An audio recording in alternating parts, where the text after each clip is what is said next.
Hello everyone, welcome back to Twitch Tales episode 35. Where did we leave off in episode 34? In episode 34, Apis had just encountered some half-green dragon creatures, some hybrid animals, north of the town of Fondirg, on the path from Shadridge to Fondirg. Passing through the Lannis woods, some movement caught their eye and some green squirrel dragon creatures attacked. Having just successfully beaten them off, Apis took the corpses of the green dragon rats and the green dragon squirrels and took them to Fondirg. On horseback though, not walking. Took them on horseback into Fondirg, where they discovered the town guards. A lot of Apis's mind got quite smitten with one particular guard called Joey, and they were allowed admittance into the city. They visited the Knights of Kvosna, the temple of the law enforcement of town, and they were given a little tour by the head knight at the Knights of Kvosna that day, a gnome called Bertrand Diddle Gibsworth Leon Findlesmith Gregory Smacklebum, which is his full name. Bertrand, or Diddle, as some of you wished to call him, gave you a little tour of the Knights of Kvosna and told you a little bit more about what it would take to join the Knights. We did a little poll just to see how Apis was feeling about the prospect of joining the Knights, and it came up 60-40 against joining. So Apis is sort of still kind of on the fence, but puts it out of their mind for the time being, more in favour of not joining as yet. Apis instead went and grabbed one of the corpses of the green dragon squirrels and took it south of the town, to the outside of the walls, to a greenhouse. A greenhouse which is, in my world, a place of worship for the god of plants. And it also doubles as a headquarters of the Knights of... not the Knights of Kvosna, the headquarters of the Pankempwyr and Amgelshedd, the PeA for short, or the Wardens of the Wilderness in the common tongue. Basically druids and rangers and outlanders and hermits and such that have vowed to protect the very delicate balance between civilization growing and continuing to progress and enhance technologies and growing population and mine resources and fell trees and such, and that of the wilderness continuing to grow and expand and allow for the natural lifespans of animals and plants to live their course. And so the PeA have put themselves right on that razor's edge between civilization and wilderness, making sure that neither one gets too much dominion over the other. Apis walked into this headquarters and met with the person who was running it, at least for this day, an androgynous-looking elf named Polithen. Well, you didn't catch their last name. They just called themselves Polithen. And you introduced yourself to Polithen and explained where you found this green dragon hybrid creature. Mel was allowed entry into the greenhouse and was very excited about all of the plants and flowers around the place so that she could be sniffing. For those who are new to the channel, Mel is your giant bee companion.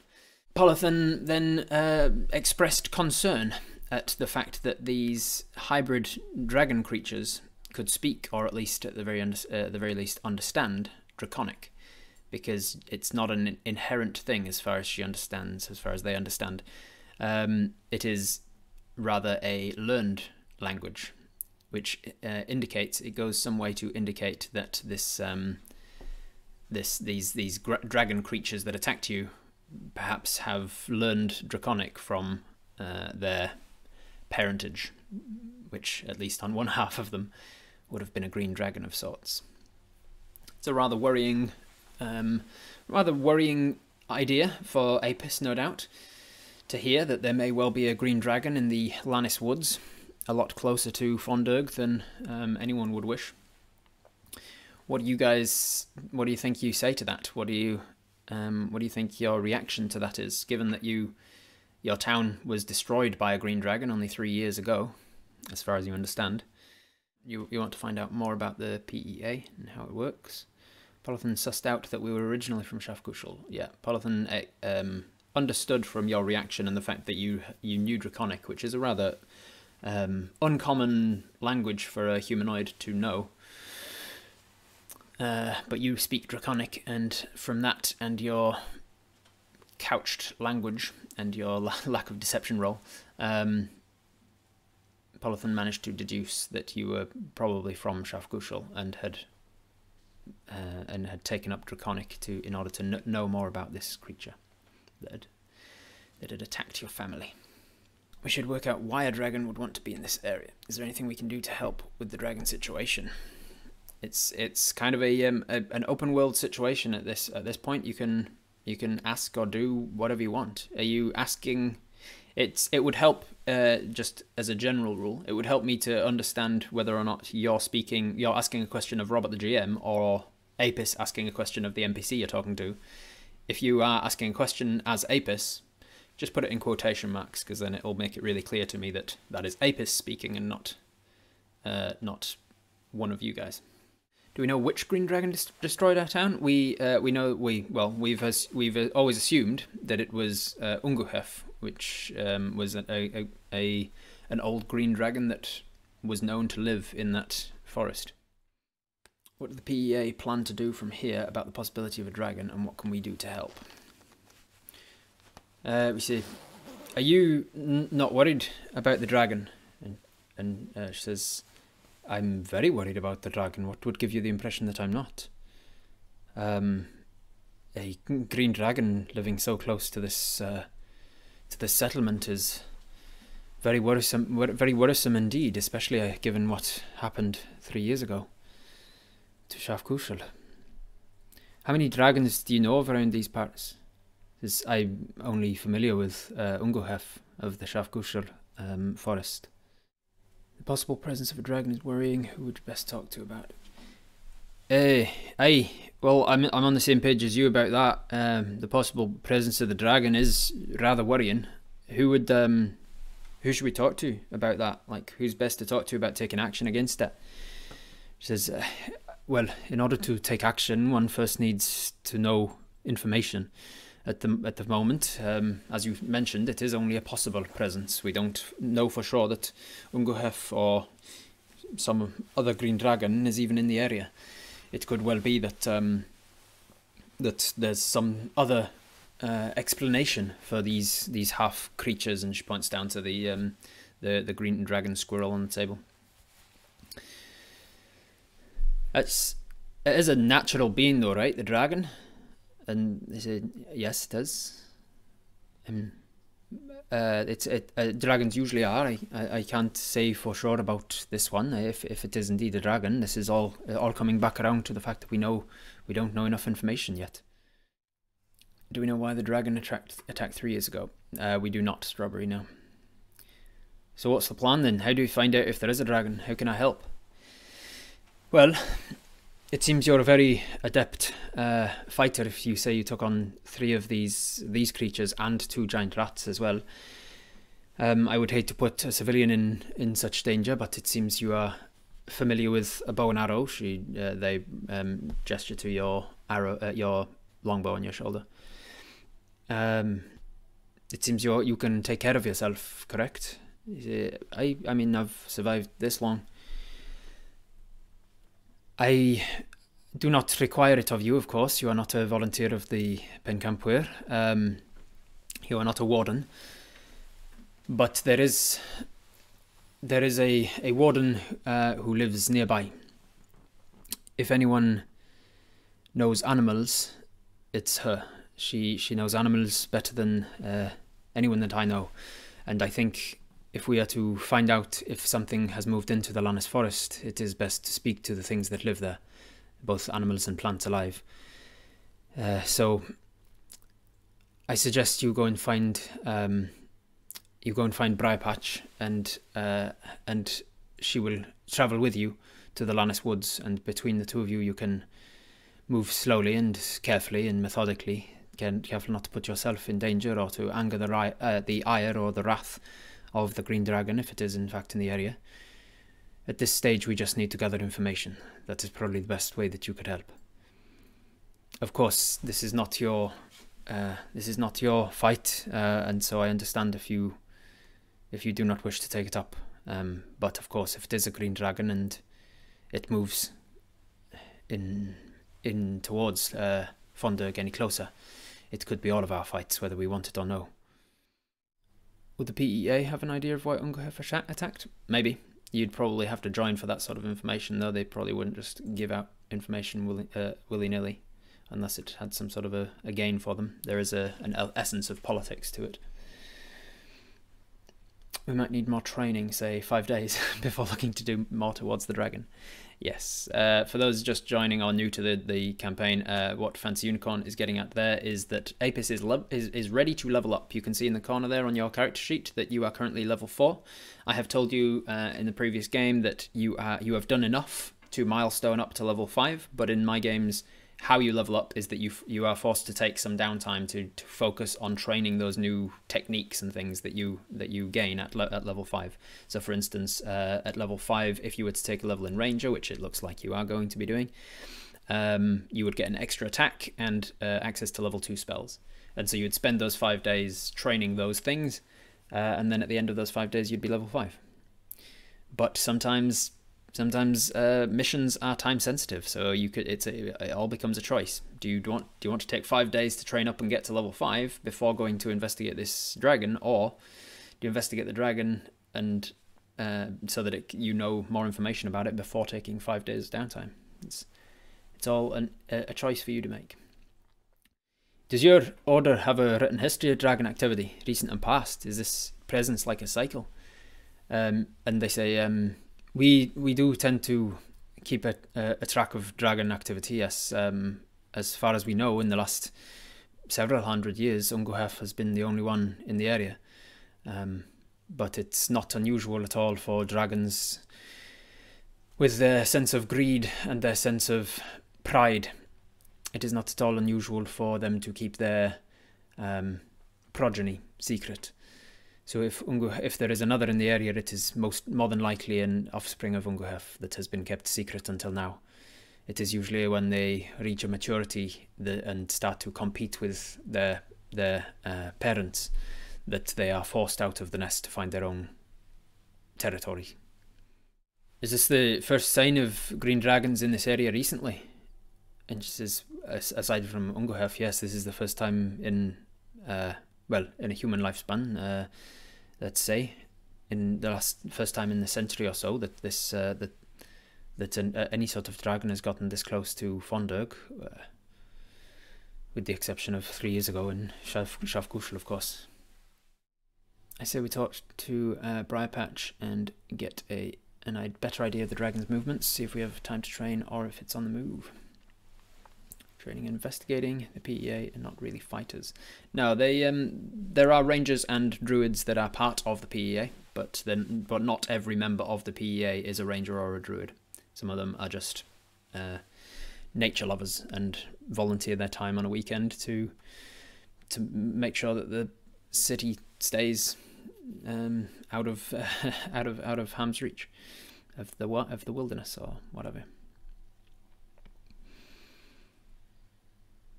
If we train with the PEA, they might help with our herbalism. Maybe these hybrids show that the dragon wants a mate, and maybe that's the reason for the increase in activity. It's a very valid thought, actually. And they put their hand to their chin and stroke. That is a worrying thought, because Amgelshedd, the last time Amgelshedd took a mate was about 100 years ago or so. Probably about 90. I think the last time, I would have to look up the records, but I think the last time Amgelshedd had a mate was 90 or so years ago, and it was not a nice time for the people of our area. My hometown was the only wood elf village to actually survive it within the entirety of the Shafgushel forest, as far as we understand. So if Amgelshedd is looking for another mate, it could be dangerous to a lot of us. Oh, by the way, apropos of nothing, just before it slips my mind, I found a Sasquatch to the north in near the Great Expanse. Just thought you might like to know. And they go, a Sasquatch. That's very rare indeed. I can't afford the mind power to properly compartmentalize that right now. But thank you for letting me know. I think we have more pressing things. What's on our to-do list? We have things to do in this town, yes? Not particularly, Miss Bowman. So one of the main things to do in this town was to deliver a letter to the Knights and get a letter to Paul's family, one of the victims of the shadow attack in Shadridge. And we've given both letters to the Knights, and the Knights are going to give the letter to Paul's family. So pretty much our jobs are ticked off and completed, as far as we need them to be. Can you tell us where Briar Patch is roughly? You mentioned this Briar Patch. Do you know where they live? And they say yes. She lives in the edge of the Shafgushul to the south, about half an hour from here or so. I can send somebody with you, or a messenger bird, if you wish. If you do wish to go and meet her, I think she should know one way or another. Do dragons keep the same lair for centuries, or do they move? Well, actually, you might know that yourself, Jay Spates, because as a ranger, you took a favourite enemy, and you took dragons as your favourite enemy, which means you actually get I'm pretty sure, I can't remember fully, but I'm pretty sure it means you get advantage on any checks made to recall information about them. So I'm going to roll with advantage a history check using your +3 intelligence modifier, and we're going to see how much you remember about dragons' lairs and whether or not they change them about. 14. So with a 14 plus 3, that's a 17. You recall that dragons tend to have a lair for a long time because they tend to keep a lot of loot or some sort of treasures. Not always gold and diamonds and gems. It depends on the dragon and what they feel is most important to them. But whatever it is that they hoard it. And so if it's something material, then they tend to stay in the same place for a long time because they don't want to have to move that. That said, if there's even a hint that there's another dragon in the area, they will tend to get up and leave because they don't want to. One of the only things that will be powerful enough to kill them before their 1,000-year lifespan has actually reached its conclusion is another dragon of a similar power, and so they tend to avoid fighting if possible. And so they'll try and find some. They'll do like test flights around the other dragon's territory to make sure that, like, to sort of test the waters, see if they can intimidate the other one to leaving first. But otherwise, they'll generally shift at that point. But they don't tend to just leave for no reason at all. If they're a particularly paranoid dragon, then maybe they'll up and leave once every decade or whatever, just to mix it up so that it's harder to track them down and kill them. But with the 17, that's all we'll know about dragons. It's just kind of a generic thing. We don't know any more about the specifics of green dragons or anything. And that's the sort of information that neither you nor the PEA would know, Jimbo. You wouldn't know if this one or any others guard treasure. We don't currently even know that there is a dragon in Lalanis Woods. It's just a hunch. Yes, sending a bird ahead might be a good idea. And they say, yes, if you are going to go and meet Briar, I will send a messenger bird with you to guide you to where Briar lives. But if you decide not to go, then I will send a bird to call her here. Do we want to ask about the PEA now, or wait till we've got one-on-one time with the Marshal? The Marshal? Which Marshal, Kelso? Pankempwyr and Amgelshedd. That's easier to say than PEA. I understand the need for an abbreviation now. Yeah, it's Elvish, and it means a rough translation into Common would be something like Wanderers of the Wilderness, wardens of the wilderness, warriors of the wilderness, somewhere around there. In general, anybody who's in the faction of Knights of Kvosna call themselves a knight, regardless of their rank. Similarly to the PEA, anyone who is a member of the PEA calls himself a warden, regardless of their rank. In common, anyway. They've all got different ranks with different names in Elvish. Is there a particular place in the forest where the dragon's seen more often? Which dragon are you talking about now, Spates? Because Ungerhef hasn't been seen for ages, and lives deep into the Shafgushal forest. Like it's a vast forest, and not inhabited by people generally. Whereas this new dragon, if there is even a new dragon, if it's not just Ungerhef that's relocated, or if it's not just something else entirely, if there is a new dragon, then nobody's ever seen it. So you're literally the first to see evidence of it. If Briar Patch is who I think she is, I'm very excited to meet her. Have the PEA been mapping dangerous areas in the local forest? Have you been mapping dangerous areas in the local forest? And they say yes, that is one of our duties. There are many areas that we know of dangerous creatures living, but the Lannis Woods are distinctly named from the Shafgushal, partly because of the fact that there are no known dangers sufficient to draw the attention of the PEA. Can we have that map, please? It's not a physical. It's not one physical map. We communicate with others of our type. There are druidic fashions, and we tend to communicate in ways that don't rely on writing things down on parchment. We have ways of communicating to the people actually in the forest whether or not there's an area that is dangerous, and with it being so quickly to change, it doesn't take much for a dangerous animal to move into a forest. So changing multiple maps is one way to make sure that you're getting out of date information. Whereas changing a marking on a tree to say there is now a creature living in this area is a much easier way to get that information to the people who actually need it. You don't happen to speak Druidic, do you? You do not. Can we 5 days too long for pollen? Oh, you're calling it pollen. I see. Can we head out? Can we take some time to train? I honestly, part of me is quite. I've come up across quite a few things lately, and some of them I've only just made it through unscathed or with my life. I would like some time to actually train myself a little better if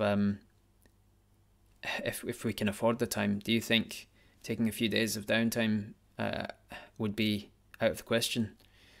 And she says, well, it's not ideal. We would rather know something about this information as soon as possible, but at the same time,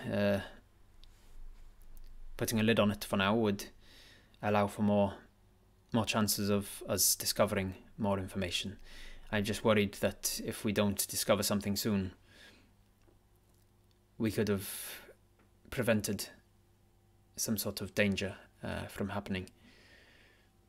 If you don't go, I understand if you wish to take some downtime, but I believe I will send. I may go myself, or I may send Mark or Charlie to investigate. One way or another, I think I will be sending Briar Patch. She's got away with the animals. So they have the knowledge but can't share it with the general populace. Yeah, generally speaking, they will share it amongst themselves, because one of the jobs of the PEA, and I think Apis would know this. One of the jobs of the PEA is that one of the ways that they actually support themselves financially is that you can hire a PEA member to guide you through dangerous parts. They often act as tour guides through dangerous woods and things to make sure that people arrive at the other side safely.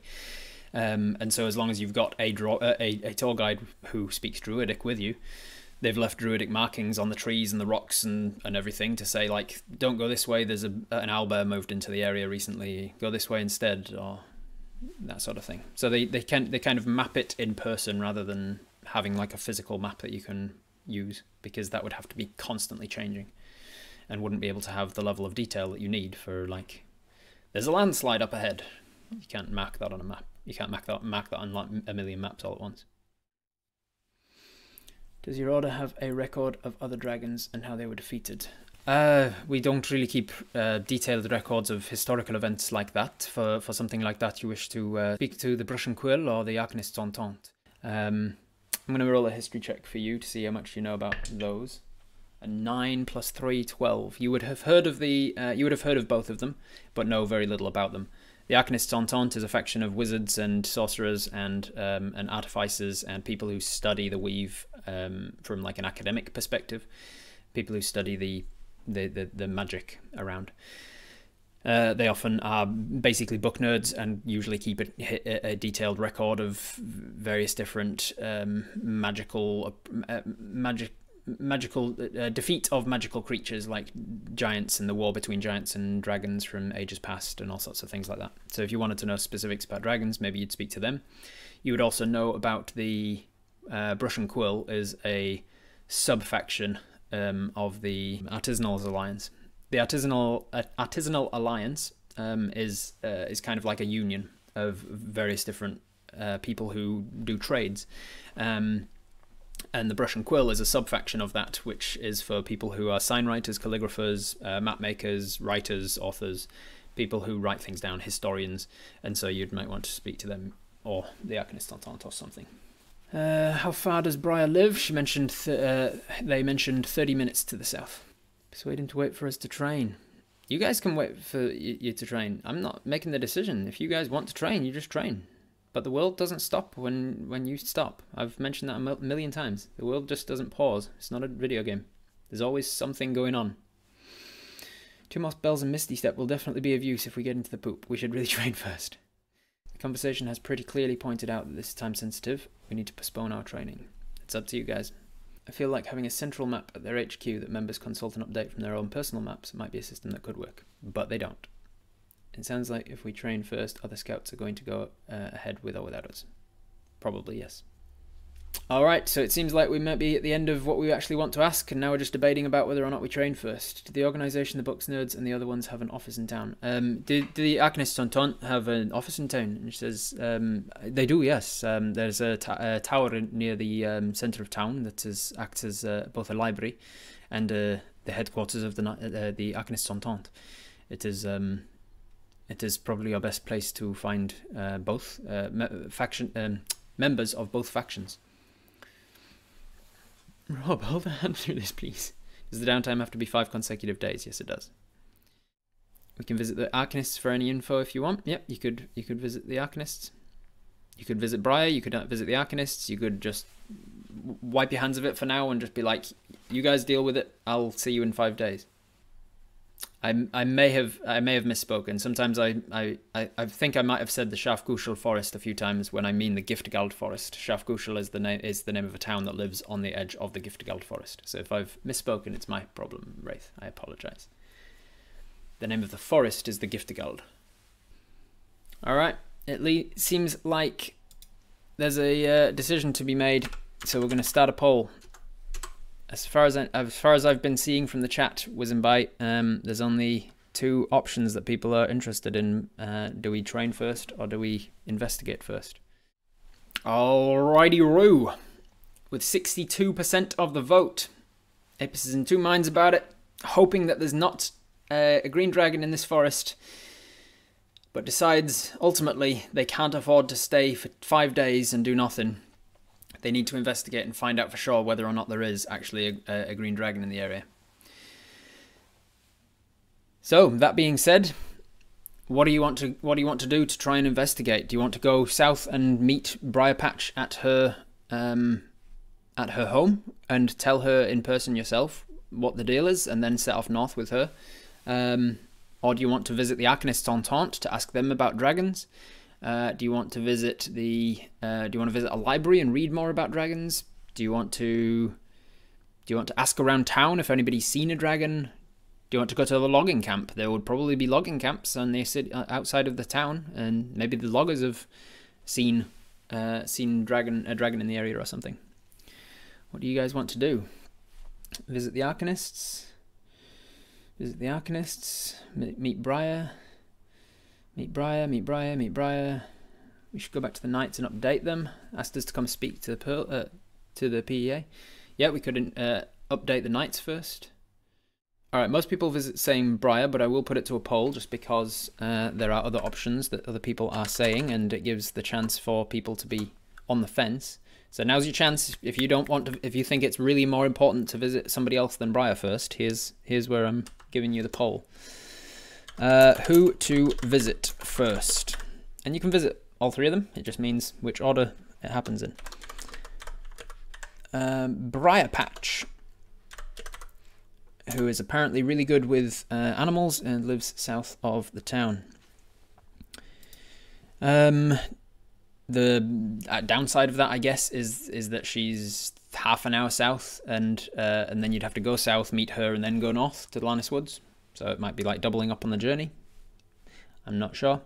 Visit the Knights. The Knights of Kavosna are the law enforcement of the town, and they were the ones who sent you to the PEA to inform the PEA of what was happening. Then we've got Briar Patch, we've got the Knights, the Arcanists. Arcanists are the Bookworm Wizards, and then I'll put in Library. In order to get to the Arcanists, you kind of need to go to the library, but it's a matter of, do you stay in the library and ask the acolytes and the book nerds to get you books on dragons, or do you go upstairs to the wizards and ask them, hey, what do you know about dragons? There's two different sources of information there, and I think they're sufficiently different to put them as different options. Is there any fifth one that I haven't mentioned? Briar Patch, Knights, Arcanists, Library. Any other fifth option before I start the poll?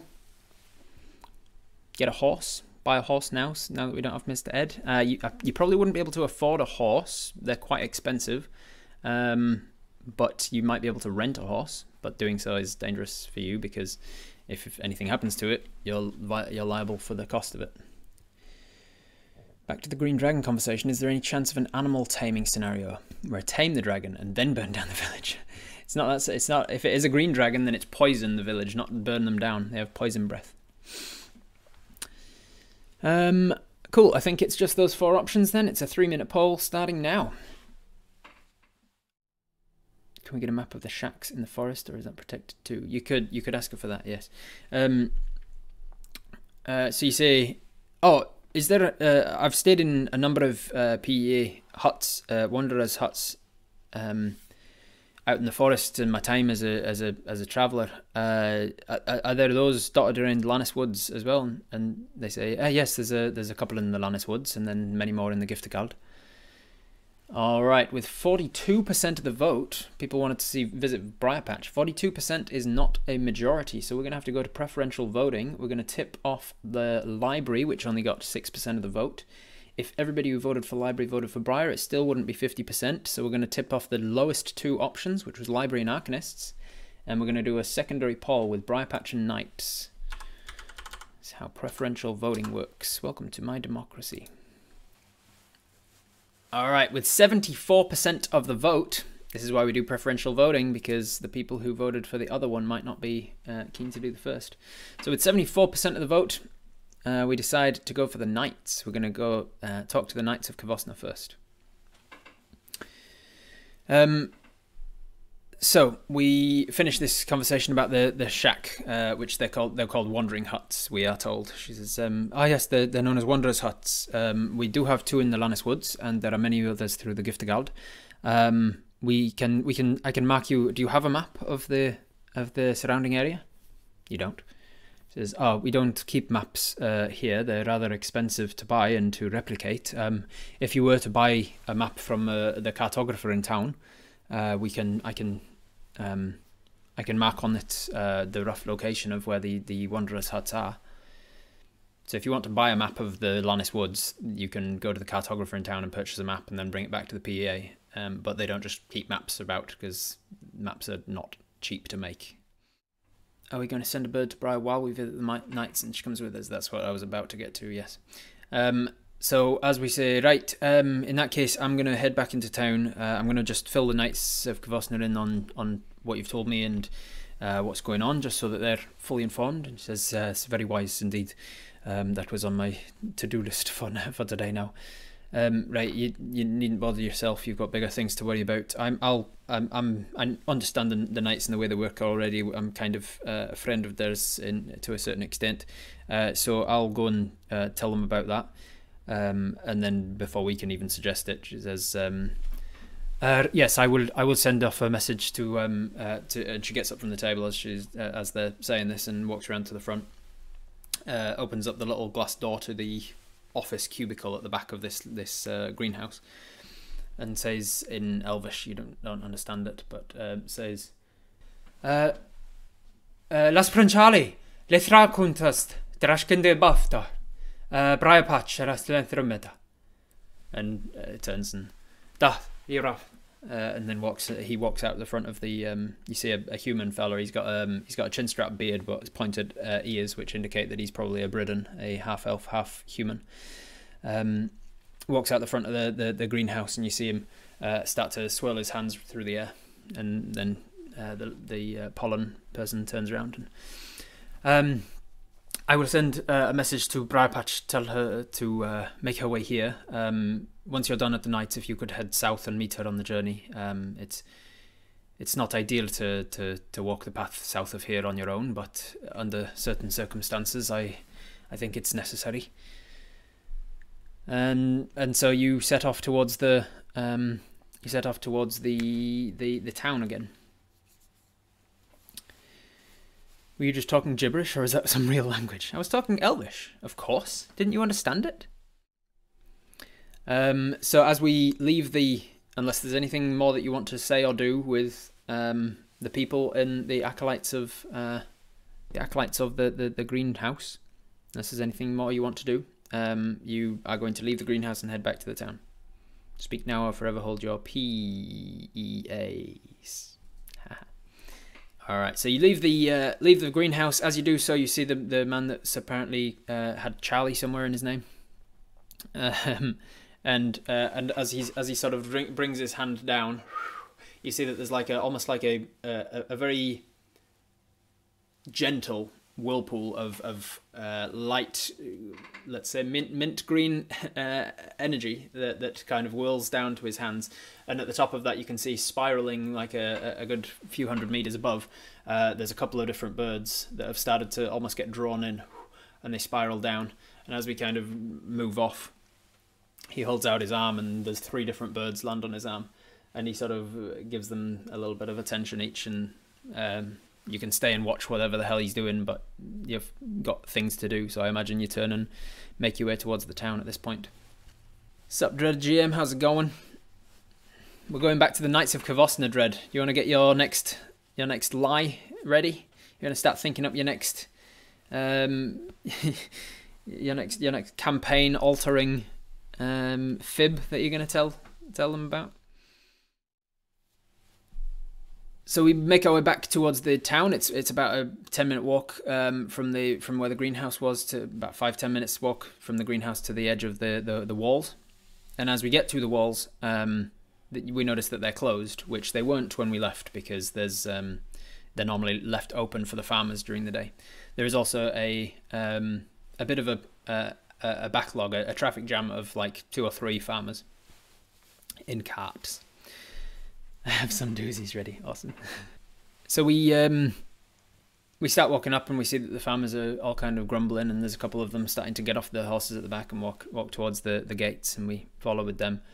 And once we get to the front, there's the guards are explaining. We arrive halfway through a conversation as they're explaining to the farmers that unfortunately it's a precaution that is necessary to take at the moment. They're just investigating what's in the carts and letting people in sort of one at a time. But the gates do open and let the first of the farmers in, and we sort of sidle in with them.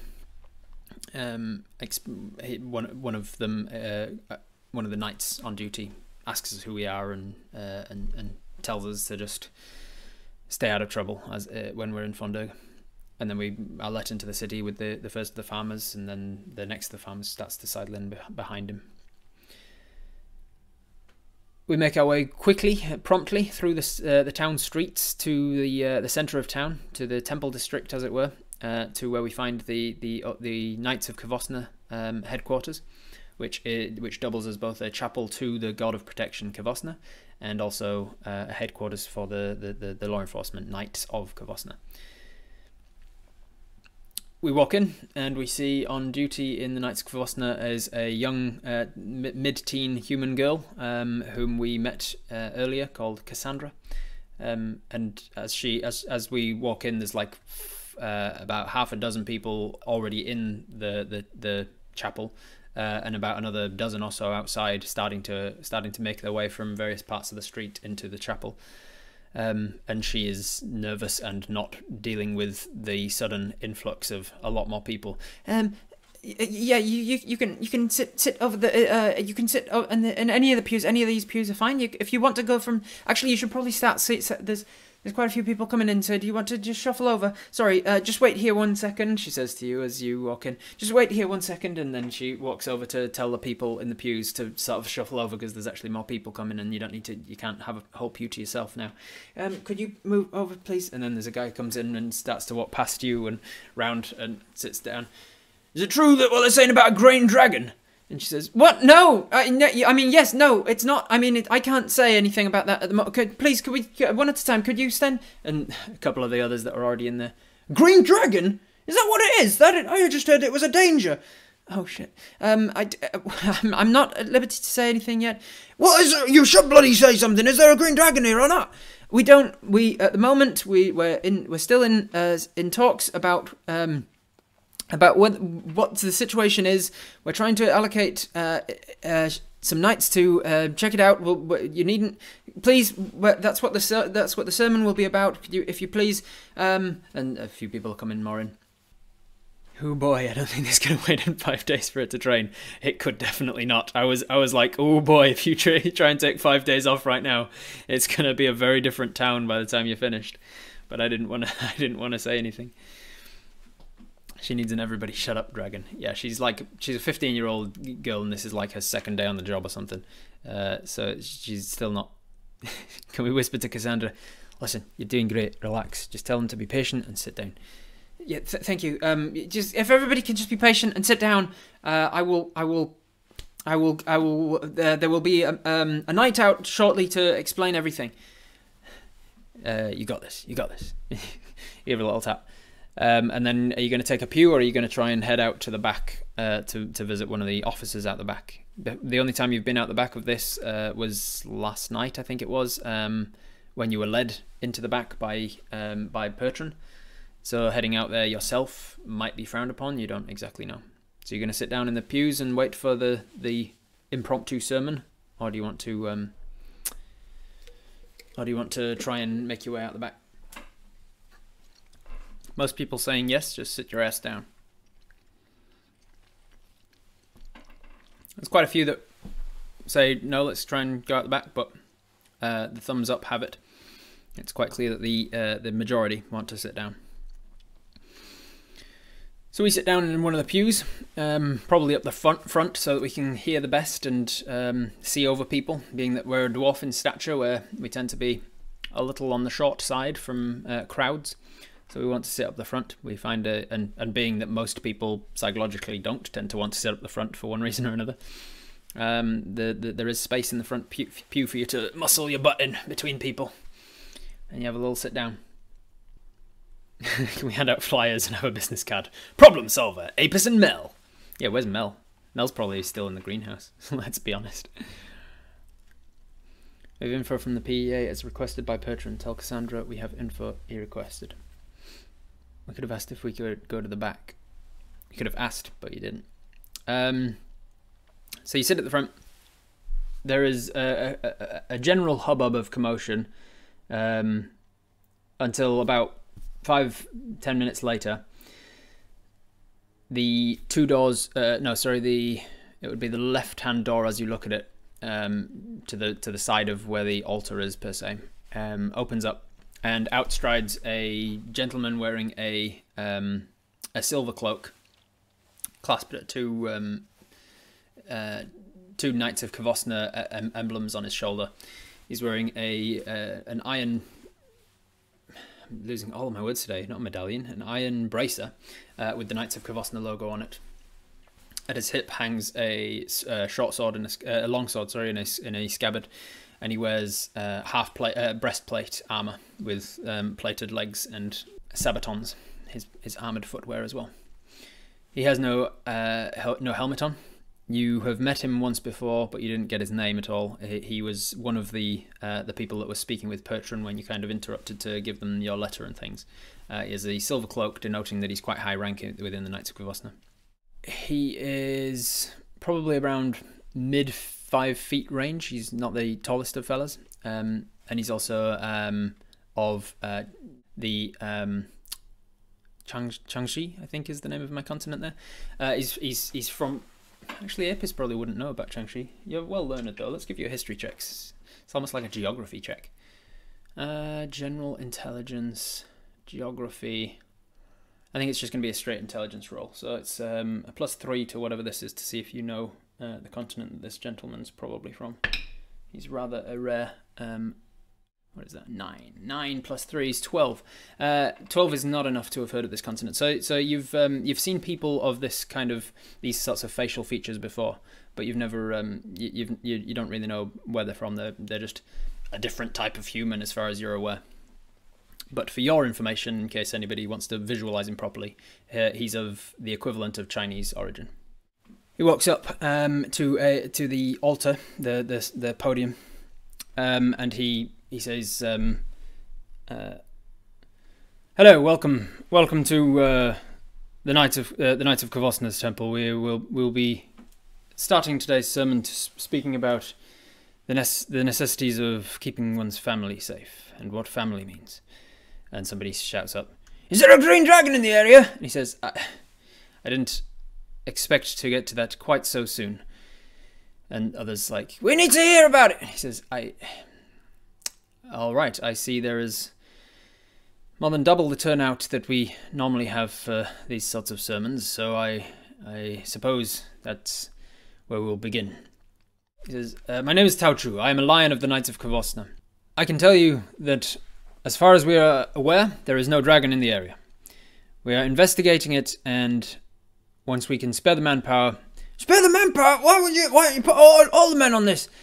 "There are a number of threats to Fondirg every day that you are not aware of because of the dealings of the Knights of Kvosna. We keep you safe, we protect you. That is our job. If you let us do our job, we will do it well. Need I remind you how close we are to the Giftgald forest and the threats that poses? A number of our people are kept busy south of here. The Lannis Woods are, as of yet, not a threat to us." "It will be a bloody threat though if there's a dragon. So it's the Lannis Woods, is it? Is it in the Lannis Woods? It bloody will be a problem if it's in the Lannis Woods."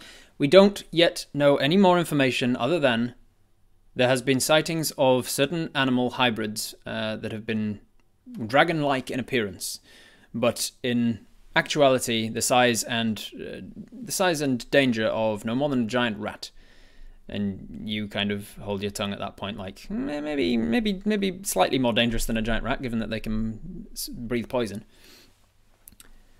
But they have. It seems that as he continues speaking, he's trying to just quash any rumors and any danger, any talk of danger at the moment, because as far as the knights know, that's all you know. There's no evidence of there being a full-on dragon in the area.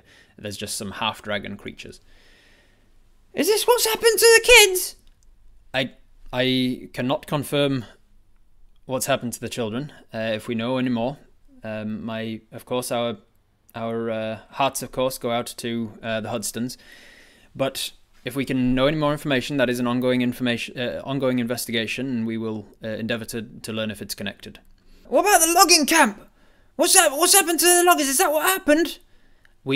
If it turns out that this is connected to the disappearances of the lumberjacks, then of course we will let you know. We do not intend to keep any information. What's What happened to Hofstede? The weaver lady, she didn't go she didn't have anything to do with the Lannis Woods. I'm not here to... and you can tell that he starts to get a little bit more forceful now, and you can tell this guy is good at commanding a room. He's quite in charge. He's got a confident personality. And he raises his voice, and it's enough to not be a shout. He just projects his voice, and the way that the acoustics of the room work, it seems like it very quickly manages to quash too much of a ruckus. I am not here to answer frivolous questions to which I do not know the answers. I'm here to give you a talk on the importance of keeping one's family safe. If our investigation turns up any more information about this rumour of a green dragon in the Lannis Woods, we will let you know. Until such a time, we request that you stay away from the Lannis Woods when possible.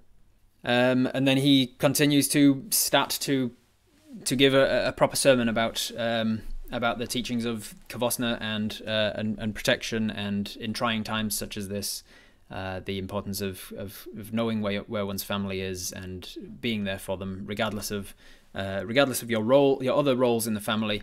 Children can keep their parents safe, parents can keep their children safe, brothers and sisters can keep themselves safe, cousins should look after one another, and family in a greater sense, that neighbours should look out for other neighbours. As part of Fondirg is considered a family of 1,000 people, blah blah blah. So at this point that he ceases to answer any questions, and he's done his best to just like no more questions. You can stay and listen to the sermon, or you can leave. We need to leave. Wanted to hear the answers about the dragon. Need to leave. Find the gnome. Drop off our message. We didn't drop off our message yet. No, we just arrived and they launched into a sermon. We haven't managed to speak to anyone in charge yet. We're at the front. It'd be hard to sneak off. Hard, but not impossible. It's not like you're chained here. You could just get up and walk out, and it would be very obvious that you've got up and walked out. But what are they going to do? Who did we come to talk to? It's anyone in charge, someone of Taushu's rank, or perhaps Bertrand from yesterday. Talk to Cassandra and ask, say we might have info about the threat, and we'd like to talk to somebody in charge. I think that's the smart idea. We can either wait for the sermon to be finished and just talk to Taushu, or we can sort of sidle off of the front row now and walk back to Cassandra, who's up the back, and talk to her about it instead. I'll put it to a 1-minute poll, eh? Alright, 69% of the vote want Apis to not stay for the whole sermon. They want to try and sidle out. So being that there is somebody up the front and giving a sermon, he's definitely going to see us as we leave, but thankfully we're in the very front pew, so we don't need to shuffle past anybody. We can just walk forward a little bit and walk to the side. So that's what we do. We kind of off of the pew and, excuse me, sorry, I need to...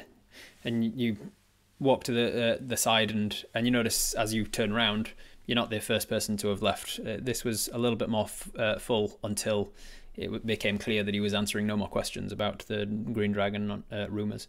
And so a few people have left. It's not completely emptied out. It's obviously relatively full still, but it's a lot of people were only here to get answers about this rumours. We walk past Cassandra, who kind of looks, and on her face, let's roll an insight check, see how much we read on her face. 17 plus our insight of 2, so with a 19 we can read on her face that she's nervous about whether or not she should be stopping people leaving. She hasn't really been told. Is it sacrilegious to Kavosna to let people leave in the middle of a sermon? I'm not sure. Do I stop them? Am I allowed to stop them? Is that my job? She's kind of like, she's nervous about whether or not it's almost like she's wanting to say something to you.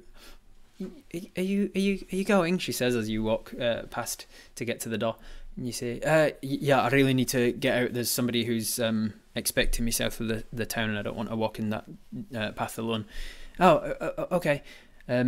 I did actually pop by to drop off a message, so is there someone I could talk to before I leave? Or and she says, that I don't think there's anybody in at the moment, and I can't really leave the front when there's a sermon on because people are coming in. I can take a message though if you want. Do you want to leave a message with her, or do you want to just leave without saying anything? Ask Cassandra, can we speak to Bertrand? We have the info you requested. Can we speak to Bertrand? and she says, actually, let me give it a percentile check chance of him actually being in today, because he doesn't just live here, like he's got a job to do. Patron, where would you be?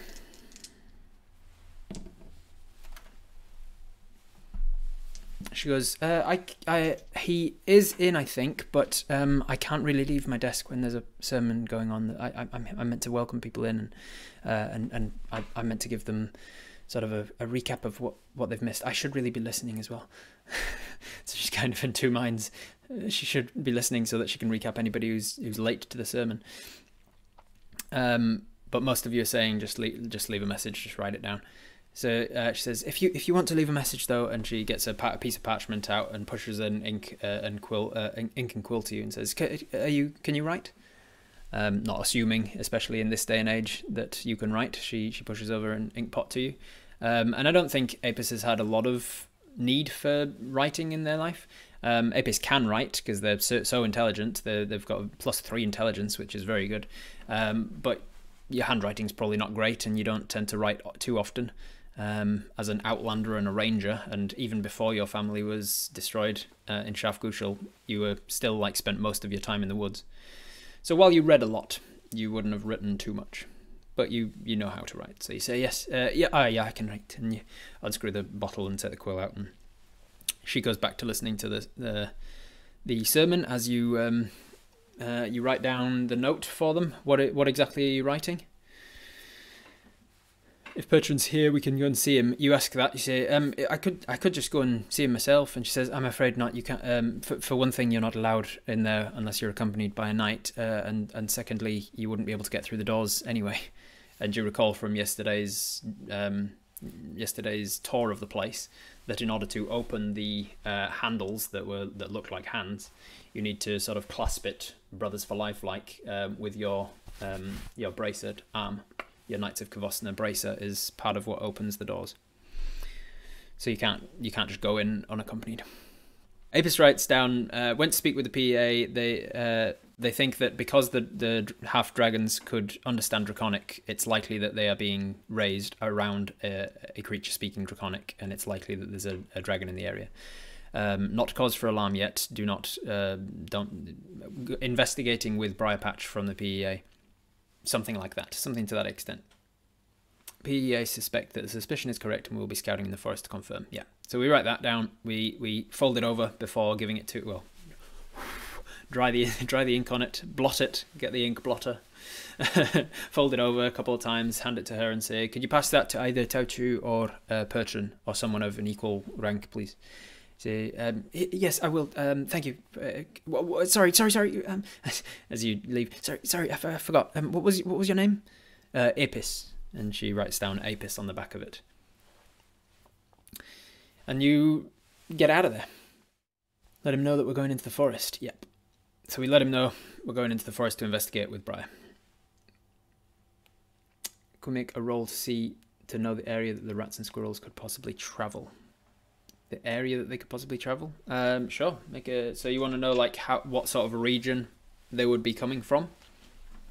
That would be a nature check, I think. You've got a +3. Would it be a survival check because you've tracked squirrels and rats and things before when you're hunting? So you'd know generally. And it's still nature. It's still information about rats, rather than tracking them and things. So that's a 15. You're all in fairly well today, mostly above average. Forest bonus. You're not in a forest. It does pertain to a forest, though, so I'll allow it. Yeah, I'll allow it. Thank you, Wraith, for exclamation marking your own name. So 15 becomes 17 with your Ranger Forest bonus. And with a 17, you would know that squirrels don't tend to move around that much from their own area, so very little range at all. You would know that rats, again, tend to move in not too much of an area. You're kind of testing the knowledge of what Rob knows about the zoological behaviours of rodents, and you're kind of coming up. I'm kind of coming up blank. But I imagine that rodents wouldn't have to migrate too far from an area of abundant resources like a forest or a woods. So Apis would probably know that rats, general rats, normal rats and normal squirrels would not travel too far in their life. Giant rats would travel slightly further. They would travel a lot more to try and find food. And Apis would also know that dragon rats may travel even further. They don't know anything about dragon rats and dragon squirrels. So as much as you know about squirrels and rats, you don't know about dragon rats. So who knows? So we could center our first search around where we found them. That's probably wise. But first, you're going to go south and meet with Briar.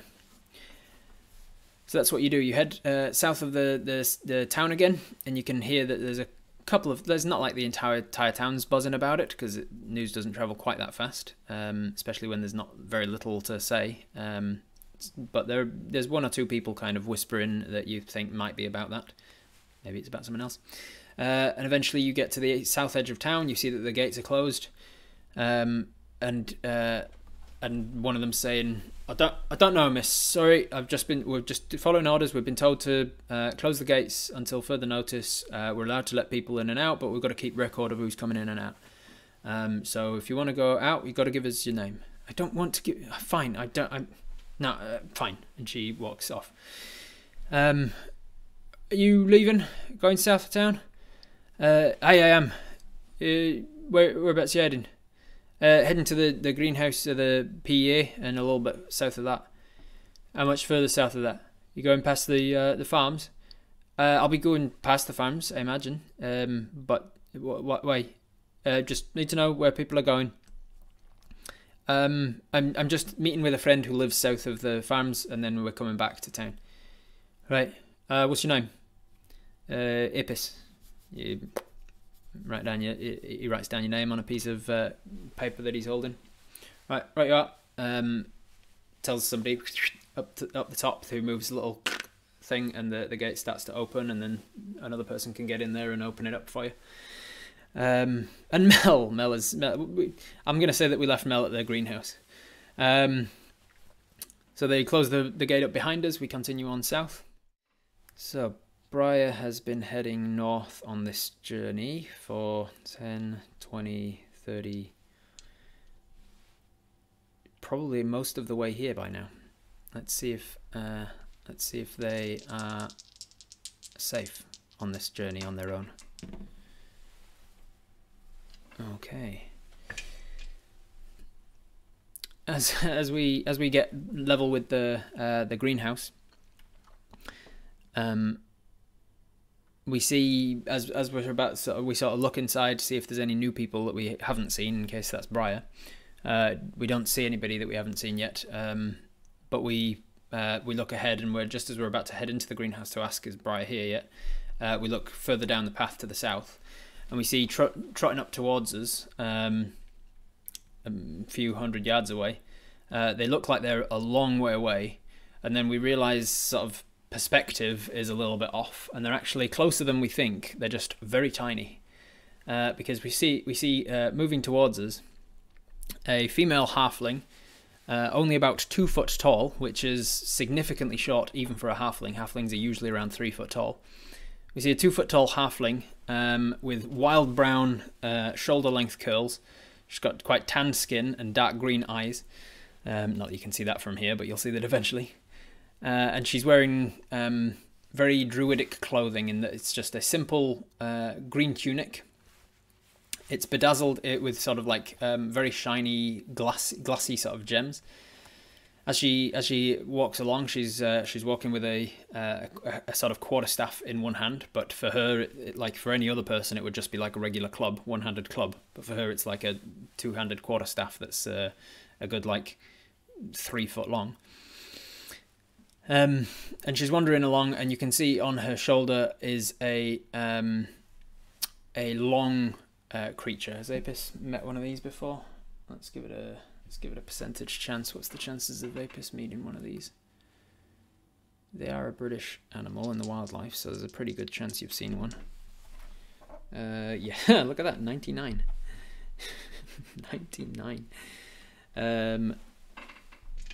In which case you actually haven't seen one, because you have to roll below the number to get it. So as strange as it is, Apis has never seen a weasel. But for your picture of her, she has a weasel on her shoulder. And as she walks up, she finally gets close enough for you to make out that all of these details I've been mentioning. And she kind of nods at you, and you see that she's got a pretty deep gash along the side of her face. And it's no longer bleeding, but it's like a cut that has recently healed over, maybe in the last day or so. And we've seen a Sasquatch, but not a weasel. Yeah, I mean, I put it a pretty high chance when I was like, oh, there's a pretty good chance that Apis has seen a weasel. I was thinking somewhere in the region of like 90%, meaning you have to roll anything lower than a 90 to have seen one, and then you got a 99. So apparently, no, Apis hasn't seen a weasel.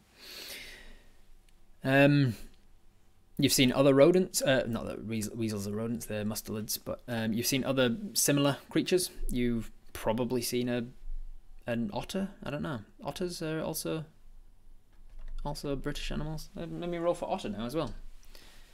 I'd put it at slightly less chance than a weasel, actually. So like 80% chance, 85% chance that you've seen it. Yeah, 15. All right. So you have seen an otter. You've seen a river otter before, but not a weasel. And you think, oh, that's kind of like a small otter. But the thing a ferret as well, yeah. The thing you notice about it first is that it has like an almost translucent quality to it. And the next thing you notice about it is that it has tiny little nubbins of horns on its forehead, tiny little green horns on its forehead, and you think that is I don't know what that animal is, but it's not entirely here on this plane of existence, and it's also a little bit otherworldly. But you've no time to contemplate that, because she says, "Hello, hello. Pleasure to meet you. I'm just here to talk to the people inside." And you say, you're not Briar Patch by any chance? He says, "Yes, I'm Briar Patch Badgerbum Frizzletop Blackthorn. But you can just call me Briar. It's a long name. I was raised by gnomes, and they like to give people long names. So, but a lot of people find it a bit cumbersome. So you can just call me Briar if you like." So she is you can tell from appearance that she is a halfling.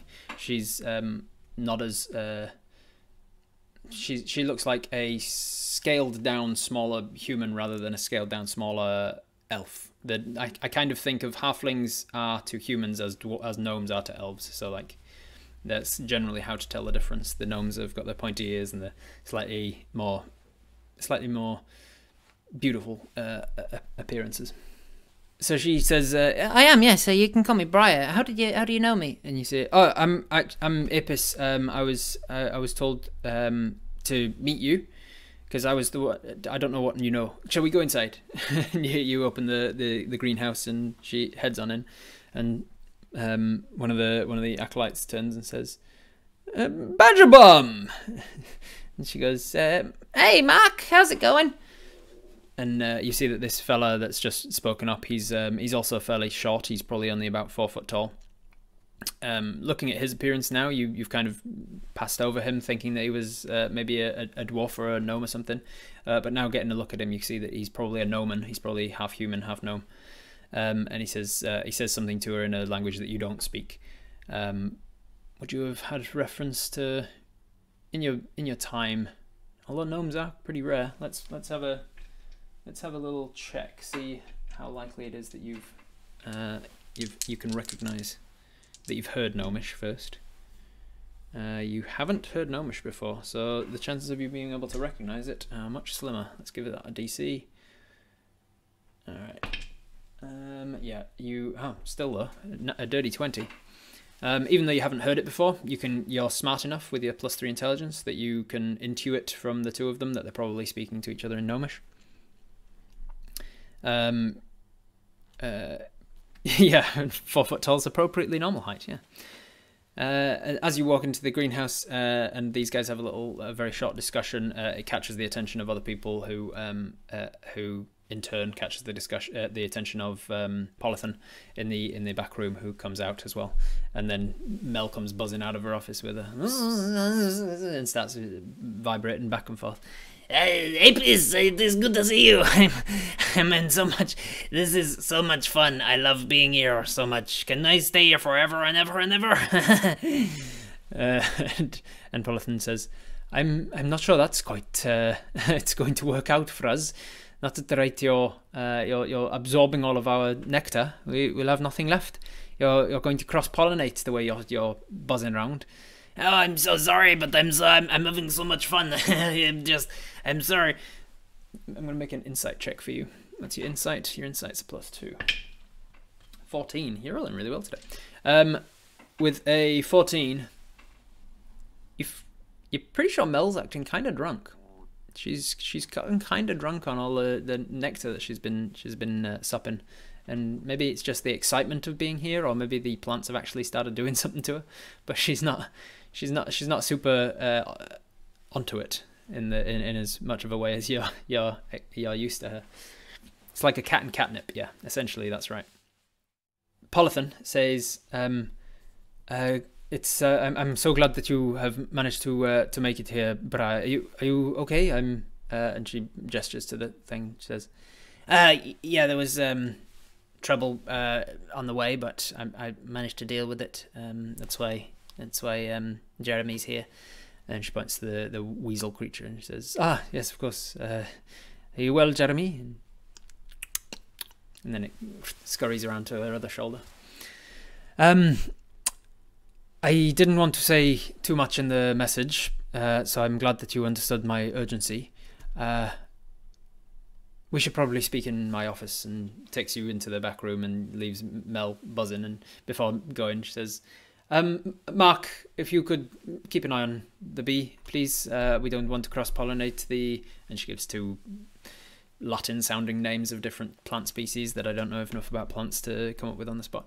She says, don't want to cross-pollinate the Lycanthra birashka with the Sirandish creeper.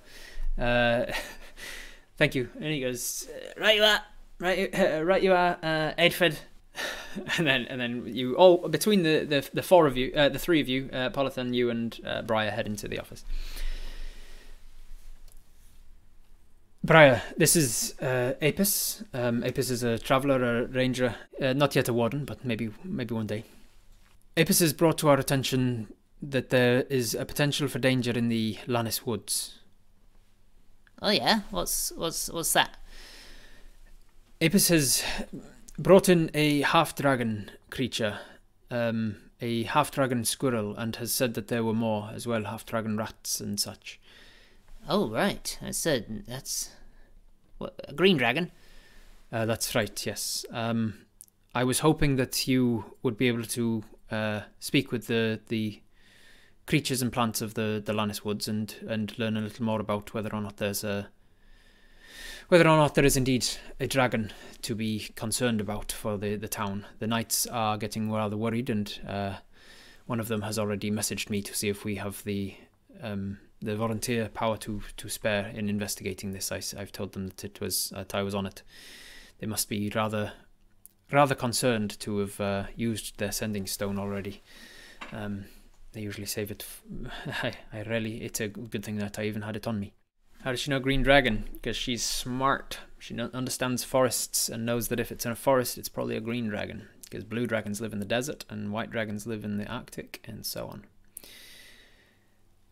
Yes, just to interrupt there, by the time I got to the knights, word has already started to spread around the town. People are getting concerned. There was a large turnout to the Knights of Gavosna. They were putting on a sermon, and there was one of the knights started to answer questions, and it seemed like they didn't know that there was a potential that it was actually a dragon. People are concerned about half dragons at this stage, and they said that they would tell them more as we know it. Right. Okay. Yes, I can absolutely. I can do that. I can go with you. Apis, was it? Yes, that's right. Says, Where did you get your giant bee friend out there as well? She seems like she's enjoying those flowers. Hey, maybe a little bit much. She was getting tad bit excited. She says, "Oh, I know all about that. Giant bees tend to like the ones over in the far." And she explains a couple of the different flowers, and it seems she knows quite a bit about giant bees. It's not her first giant bee, it seems. It's rather an urgent matter that, of course, I hope I don't need to stress to you, and it's also rather a dangerous one, so if there's anything I can do to assist. She says, yes, I think quite possibly. I've had to use a little of my my dream pool already. If we do have any of the healing potions left, she says, yes, I think we have some. I will fetch you one. Make it two if this this lady, questioning, you say, just them days fine. You say, right, you are. If this person's coming with us, then you can. And she says, yes, I'll get on it. I will leave you to get acquainted for a second. And she leaves the office and heads out of sight. She knows about Mel. This part of Apis will love her forever and be her best friend. Yeah. Apis takes a mental note of the flowers that Mel's likely to like. Cool. Is there anything you want to ask or talk to Briar about? You've the introductory cutscene is over. You can do whatever you want. What do you want to ask? We should ask her about why it's not the first. Can you tell me about your friend? Jeremy, was it? And she says, "Oh yeah, yeah." And she says in Sylvan, "Jeremy, new friend to meet." And Jeremy comes running around and down the shoulder and across the arm, holds it up to you, for you to reach your hand out if you wanted to pat him or anything. So as Jeremy pops up and looks at you, you ask, "Can I ask what is it? It's kind of otter-like." And she says, "Oh, he's a weasel." Oh, is this a weasel? I've heard of them, of course. I've just never had the opportunity to see one actually in the wild. Yeah, well, he takes the form of a weasel when he's on this plane, but he could really be anything. He's sort of a familiar of mine. He takes many forms, but weasel's one of my favourites. So, how much would Apis know about familiars? Let's make an Arcana check to know how much you know about it. Hey, nat 20, look at that. Nat 20 plus 3. Arcana, yeah, 20 with a 23. You know that wizards mostly will often have some sort of a summoned creature that acts not quite. It takes the form of a real world animal usually, but doesn't normally come from this plane. It's usually the spirit of something from another plane, often the Feywild, in fact. Of course you know about familiars. If they come from the Feywild, you would have heard all about them as a kid. Your mum was obsessed to the point of almost an obsession with the Feywild and fairies and things. So you definitely would have heard about the spirit from the Feywild coming to the mortal realm and taking beast form in order to help out. With a nat 20 as well, you would know that familiars can often be used as the eyes and ears of the caster. So the friend, they have like a bond between them that they can probably communicate without words, and they can probably see through each other's eyes and all that sort of thing. Hold out one finger for Jeremy to shake. So you hold out your finger, and Jeremy comes up and nuzzles it with the nose. Just nibbles very gently. Have you seen hybrids before? Have you seen hybrid dragons before? Now let's see, would she have seen hybrid dragons before? I think she would, but let's give it a percentage chance. It's going to be relatively low, relatively high percent chance, which means relatively low DC.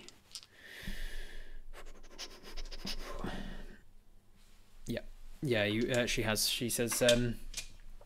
Yes, I have. I've been living in the Giftergeld for quite a while now, and with Ungerhef living there as well. I've not seen many, and thankfully it was only the one, and it was a while ago.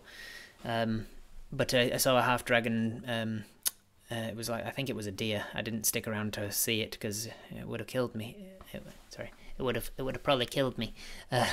But yeah, I saw a half dragon deer of some kind. It was four-legged. That's all I really saw of it. So I don't know much about them. You don't know like how far their range would be and stuff. So, it depends. They definitely can. They're more intelligent. I've read about them. They're much more intelligent than the regular animals of their sort, especially if they've been raised by the dragon that reared them. So they can journey as far as you or I suppose, if they really need to. Was it a dragon thing that attacked you?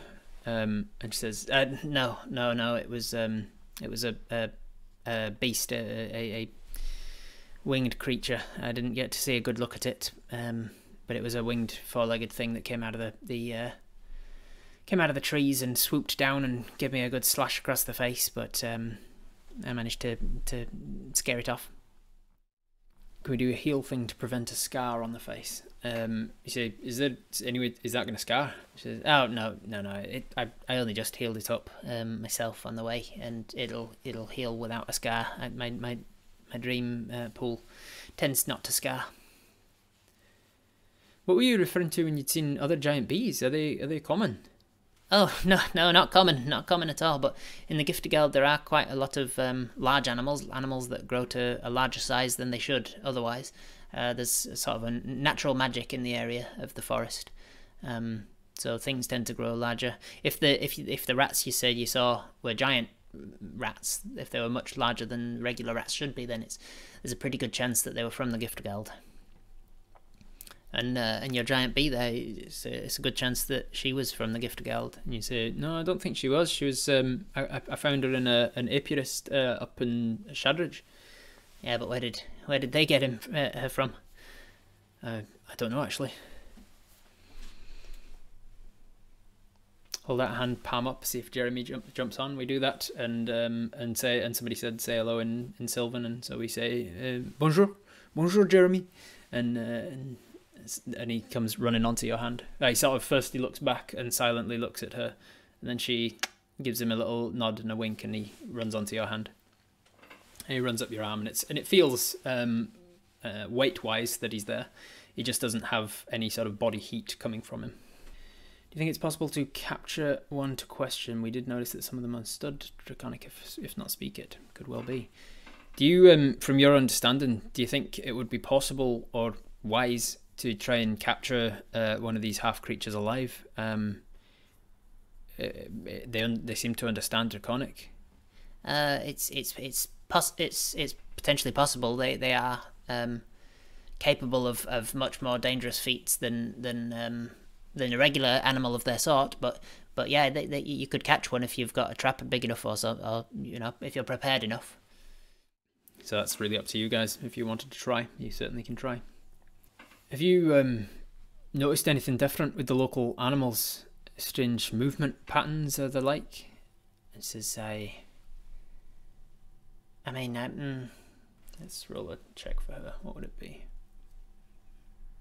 It would be like a after the fact perception check. See if she's noticed.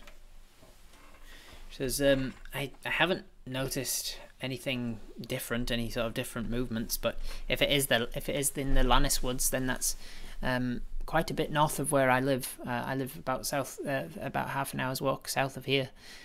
So I wouldn't have necessarily noticed anything anything different in the Lannis.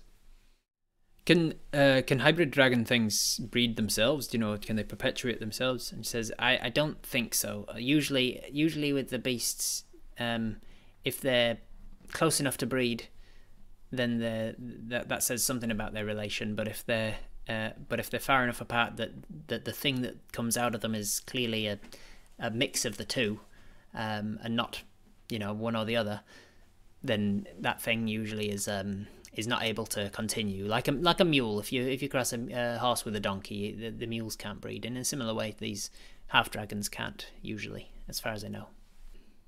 What's this dream pool that you mentioned? She says, "Oh, sorry, I forget you're not from round here. Most people in the greenhouse know all about me.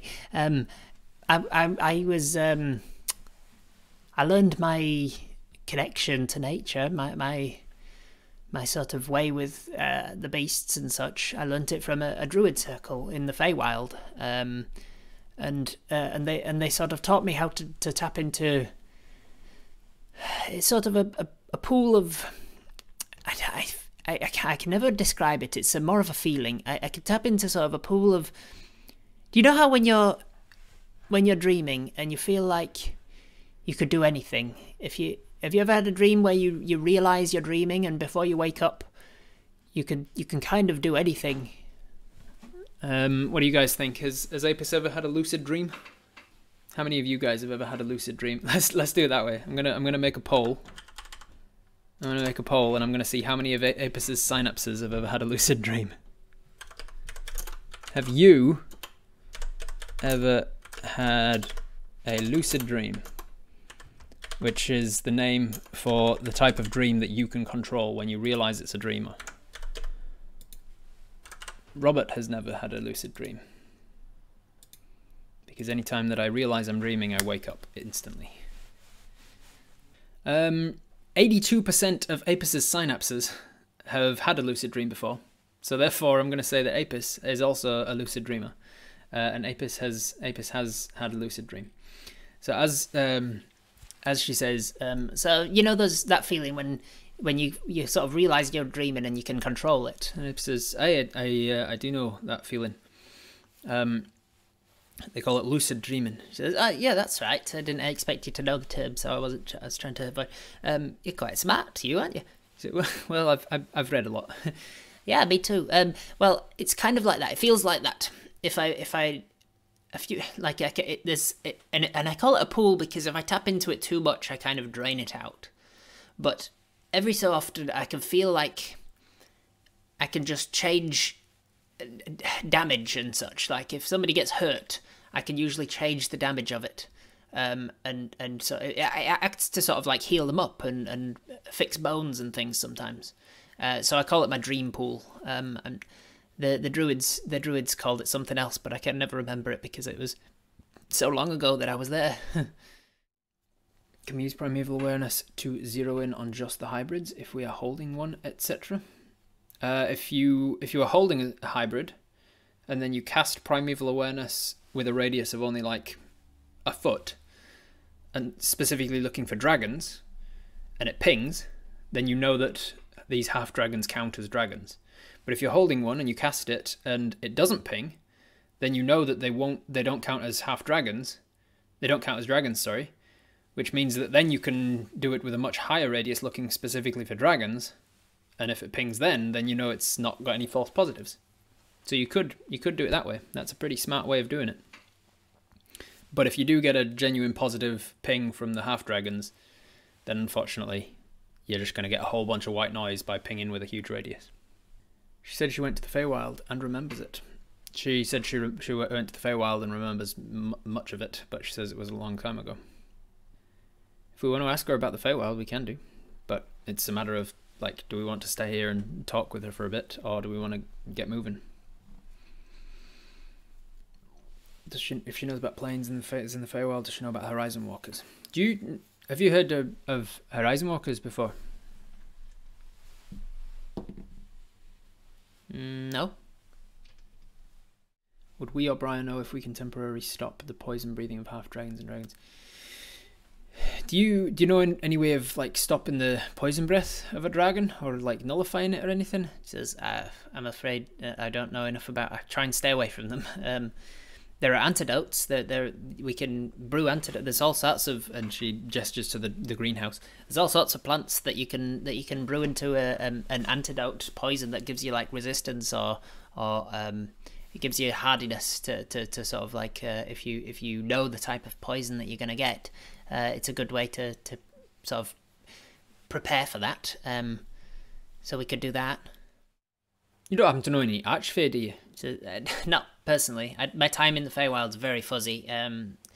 when you come back from the Archfey, from the Feywild, a lot of your memories, and you say, "Oh, I know," and you say, "Oh, yeah, of course you've read a lot." Yeah, I didn't retain all of my memories of my time there, but I definitely met some Archfey while I was there, apparently, or heard of them. I can't exactly remember. At this point, the office door opens, and in comes Polithen, holding 2 red vials of liquid, and she gives one to Briar and one to you, and you now have a healing potion. So you've got 1 regular healing potion, and 2 half healing potions. And as she gives it, she says, "This is quite difficult to make and expensive to come by. So if you need it, of course, use it. But if you can get by without using it, we would like it back if possible." And you say, "I understand. I've actually got a friend up in Shardridge at the moment who's learning how to make them, so I know sort of secondhand from her how difficult the process actually is." Can we ask the Arcanists about the dice as well? You could do if you want, but you've kind of got a job to do, so you can definitely go and stop off at the Arcanists if you want, or you can head to the forest now, because it's now currently about, what would it be? You've about midday, an hour. It's probably about 1 in the afternoon, I'll say, somewhere around there. So you're going to need to eat. You'll probably eat some rations on the way. You lose the light around 6 p.m, so you've got about 5 hours of light left. It's from the south of Fondirg, where you are currently, to Lannis. The Lannis Woods is probably like an hour walk. Can we get poison antidotes? We ask them about poison antidotes. Do you have poison antidote as well, just in case there's poison breath on them? She is going to... I'm going to see if they've got it. What's the chances that they've got some poison antidotes made up? There might be poisonous plants here that they need an antidote on supply for, just in like a emergency. So they might have one. That increases the chances a little. Alright, she says, unfortunately I don't have any antidote made at the moment, and it depends on the different poisons as to which antidote you would need anyway. That's one of the things that I'm going to be doing with the squirrel that you left here. I'm going to be dissecting its poison glands and learning from that how to prepare antidote for it. That's probably one of my main jobs. I'm not the greatest brewer myself, but I've asked one of the Arcanists to come down. She'll be here soon, and she's going to help me analyze the poison. The hybrids were about an hour out. Yeah, I think they were an hour out of town, and we're like a 10-minute walk out south of the town, so 20 minutes to get through town, an hour and 20 minutes or so to get to the hybrids, to where we saw the hybrids. Yeah, that's a good point. You say if you need any more, if you don't get what you need from this one, there was like 3 or 4 squirrels that I killed, and a couple of giant rats as well. I left them with the knights in the northern stables. I'm not sure what they're doing with them. They're probably getting rid of them. So if you want to act quickly, and you say, "All right, thank you for letting me know that. I might grab some of the rats as well." All right. So anything else we want to do in town or talk to anyone about before we hit the road for the hybrids to go back to where we started? Anything else? Are we ready to go? Adventure, here we go. All right. So Apis hits the road with Briar in tow. As you walk with Briar, you learn a little more about just her general demeanour. She seems quite excitable. She seems a little bit wild. She's got a little bit of eccentricity to her. She's a little bit wired. She obviously spends a lot of time on her own in forests, rather than speaking with animals, rather than speaking with people. Mel comes with us. Don't forget Mel. Yes, thank you. I did forget Mel. Mel comes with us. I'm coming as well, Apis. Don't forget me this time. I'm coming. Bang into the glass of the greenhouse. Oops, I forgot to buzz, buzz, buzz. She's getting stuck on one of the windows. Mel, it's glass. You've got to. There's a door here. You open the door. Mel, buzz, buzz. Mel, there's a door right here. Can you just? And Briar says, just down here, love. Come down here. and she says this in Sylvan. Come down here, love. Come on. And she holds out some of the nice flour that she said that Mel liked. Come down here. And Mel goes, oh, this one smells nice. Down to, come down here. Good luck. And she gives you a little scratch under the between the head and the thorax. And gives her a little scratch. Come on, out the door here. Leads her out. Take a piece of the hybrid with us. You want a piece of the squirrel? Okay, sure. You go. For some reason, part of me wants to take a hybrid with us. Any particular piece or any particular reason? Briar, do you know of any plants that'll sober her up? So, just the fresh air will sober her up in time. It's more of a time thing. So that we can primeval cast with it on us. You would need a living specimen for it to work, because currently it's not a creature at all. It's an object. How many hours does it take for a bee to undrunk? I think the fresh air should do it on the walk to where you came from. Takes a huge giant glass tumbler, a huge piece of card slipped in behind, and takes Mel outside and releases her into the air. Yeah, in order to do the primeval thing, you'd need a live specimen on you. I don't think we need part of the hybrids. The smell might attract more of them. Maybe. All right. So on the road, you head back to the town, and because there's a commotion not really a commotion, there's just a bit of a backlog of people coming through the gates, with them opening and closing for every person and taking notes of everybody who's coming in and out between the farms and things. People are grumbling but persevering, but because of that, you decide to skirt around the town instead. So you just walk around the outskirts of the town, which is okay if you do it to. Actually, it's probably. Now, even so, it's probably better to wait your turn to go through the town, because there's forest on one side. Oh, it's been cleared. That's right. Just having to think myself. The loggers have cleared the immediate forest, so it's kind of like an open clearing, so that you can see attackers coming from any particular side. The town doesn't go right up against the forest. So we go around that side through the cleared forest, and we make our way around. It's difficult terrain, so it's not too easy on us, but especially with somebody with such tiny little legs. She's only 2 foot tall, and you can tell that as you walk, she walks with a speed even slower than yours. But she's got that walking staff with her that helps. And as you walk, you sort of get to know her a little bit. She's a little bit awkward as a conversationalist, not really knowing what to say, but then so are you. Hey Briar, do you enjoy panpipe music?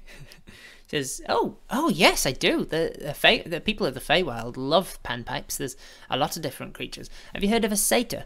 I have, yeah.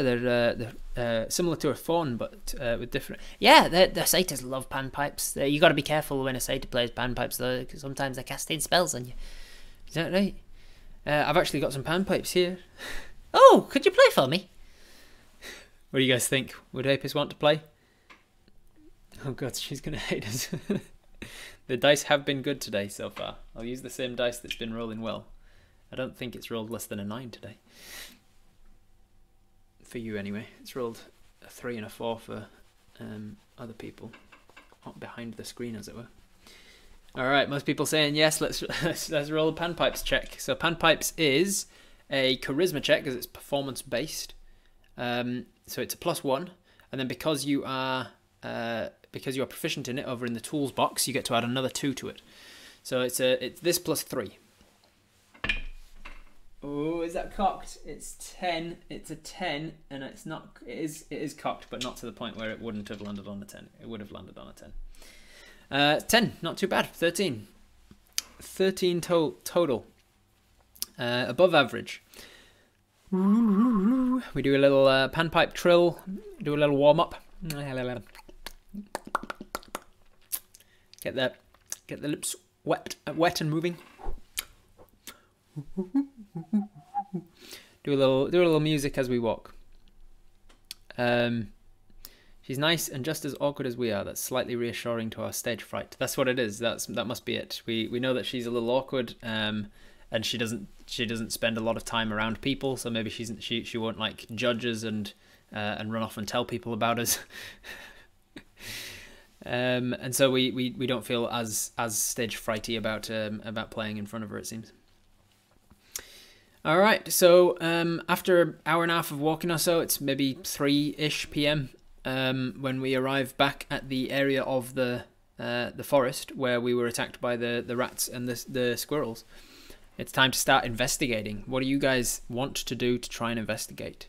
As we've walked, we've asked her about what she can do to help, and she says that she can speak with animals and such. In fact, let me grab up her character sheet so that I can remind myself what she can do. Pretty much every one of her spells is related to animals. She says, "I can do minor things that help." And as she walks, she kind of like blooms a flower. She plucks a flower out and makes it bloom in her hand, and she does minor druid craft.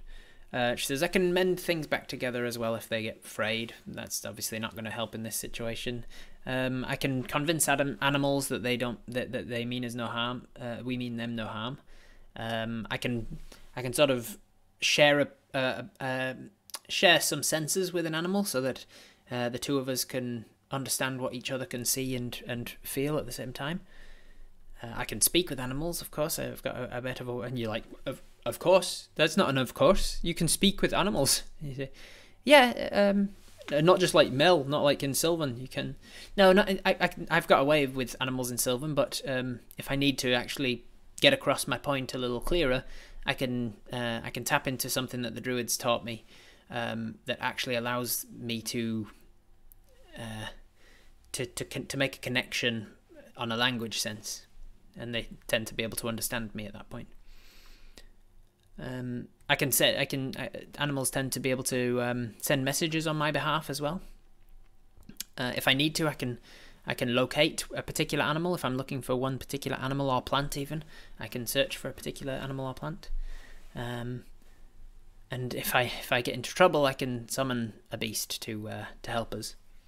It's more of a spirit from another plane rather than an actual beast, but I can summon beasts. And of course, if we really need to, I can speak with plants. And she sort of pats a tree as she walks. Can her familiar turn into a dog and track via scent? Well, funnily you should say, because as she... No, actually it wouldn't have yet. Wait. Half an hour, 20 minutes of talking-ish. Let's say an hour, round up. Then an hour and a half of walking. Yeah, as we're arriving at the place, and we're like, right, it was about here that we got attacked. Just to keep ourselves safe, Jeremy, was it? And she says, yeah. She says, Jeremy, could he search for us? And she says, he could. Oh, Jeremy. And she just kind of goes silent and looks at him for a second, and he looks back at her. She says, he's probably not got much longer left. You say, what do you mean?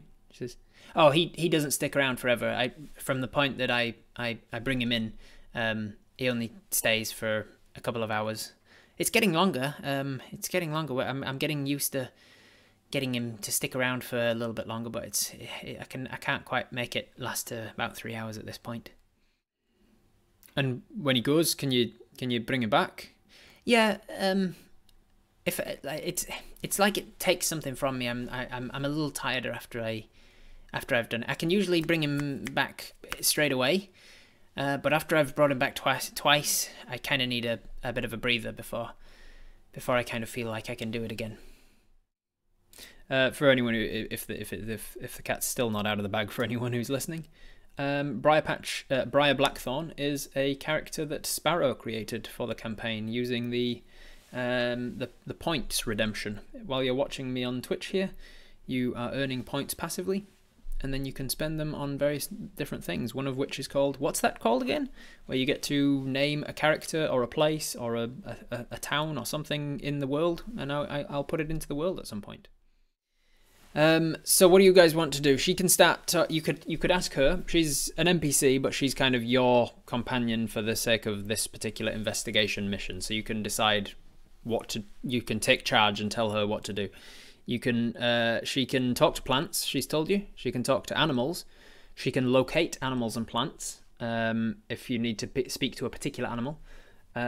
She can look through the eyes and ears and senses of an animal.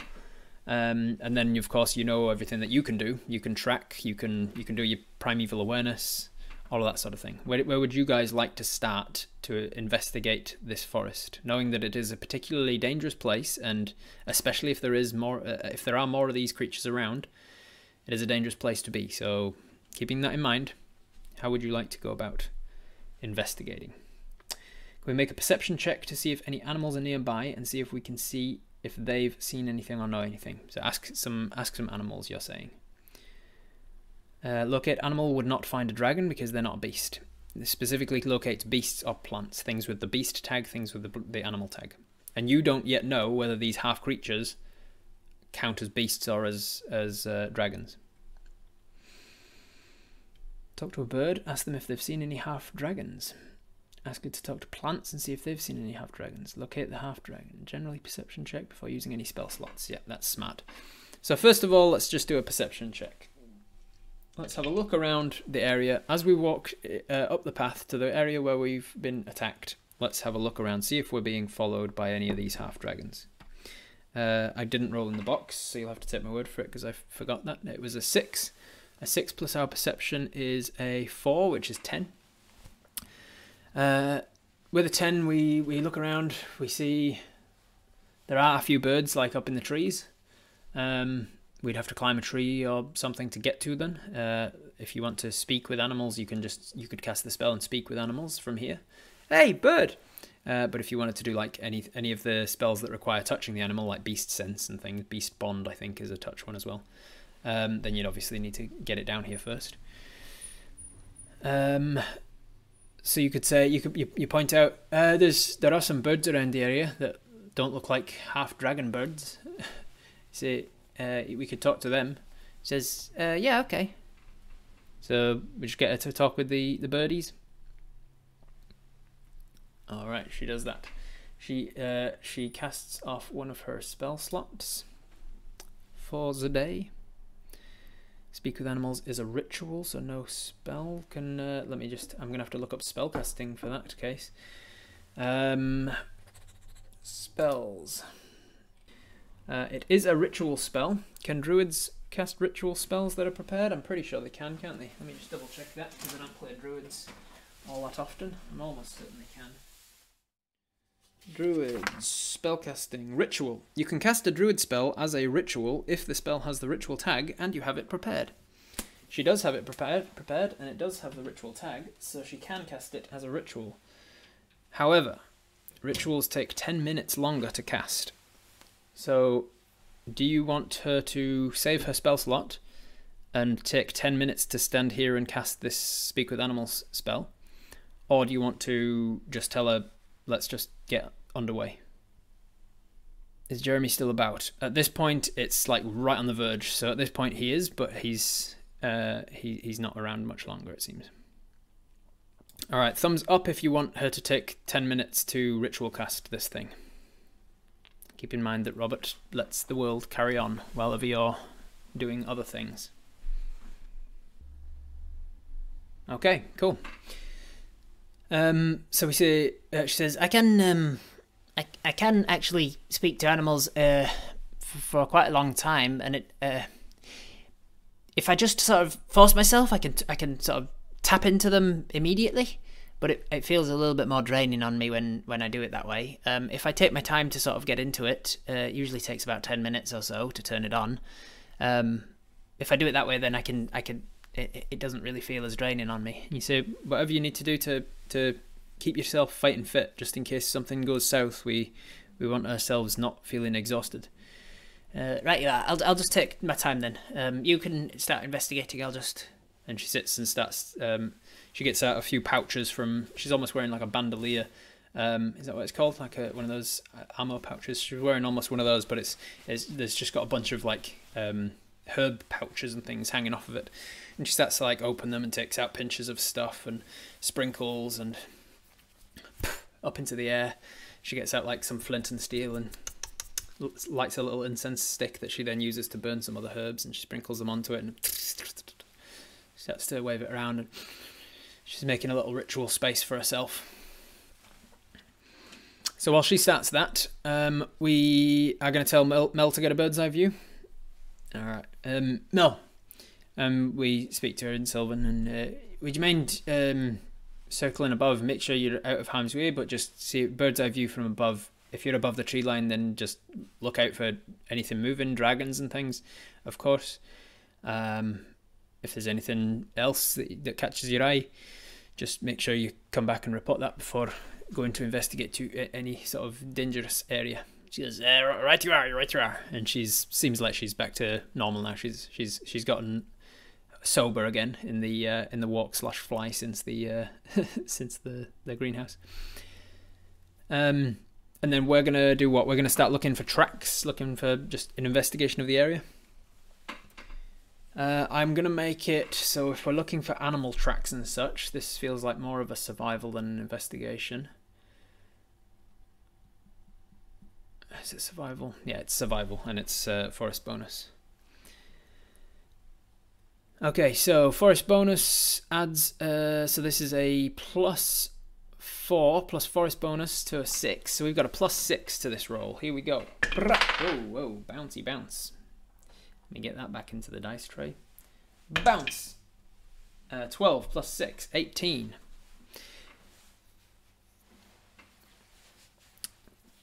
So we, with an 18, we look around for investigation of tracks particularly, and we see that there are animal tracks off of the beaten track. There is the path that we were on leading to Fondirg.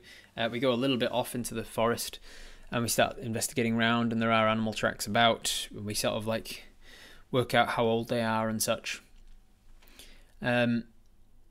It's not long before we can start to smell that same sort of acrid smell,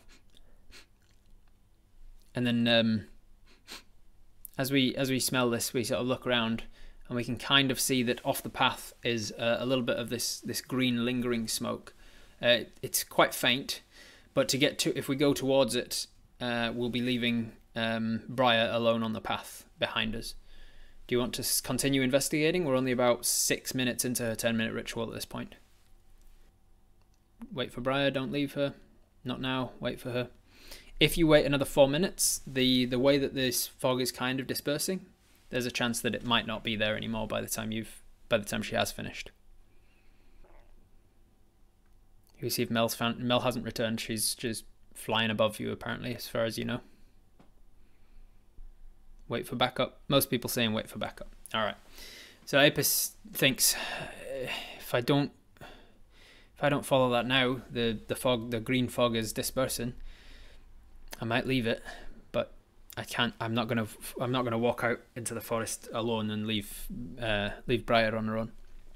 So you turn around and you go back to Briar, and you say, I don't want to interrupt, but just letting you know that I smelt some of the same sort of poisony smell, and it was that direction. We'll investigate later. And she gives you a nod, but she doesn't say anything to you, as she's sort of muttering to herself in words that you don't quite understand. Seems like she's mixing in like some Sylvan in there as well, and some of the symbols that she's drawn on the ground around her you recognise as being written in Sylvan, in the Sylvan alphabet. But there are other symbols written in there that you don't understand, that you assume to be some sort of druidic or Feywild language or something. It's only a few minutes more before she finishes this spell, and she says, right, let's see if it worked, eh? Is Mel around? That should be a good one to... Oh, there's a wood pigeon. Excuse me, Mr. Wood Pigeon. Mrs. Wood Pigeon. Sorry, I don't know. Are you a Mr. Wood Pigeon or a Mrs. Wood Pigeon? And you're hearing this, and she's saying it in common. And then you look up to follow her gaze, and you can see a wood pigeon looks down over a nest high up in the branches, and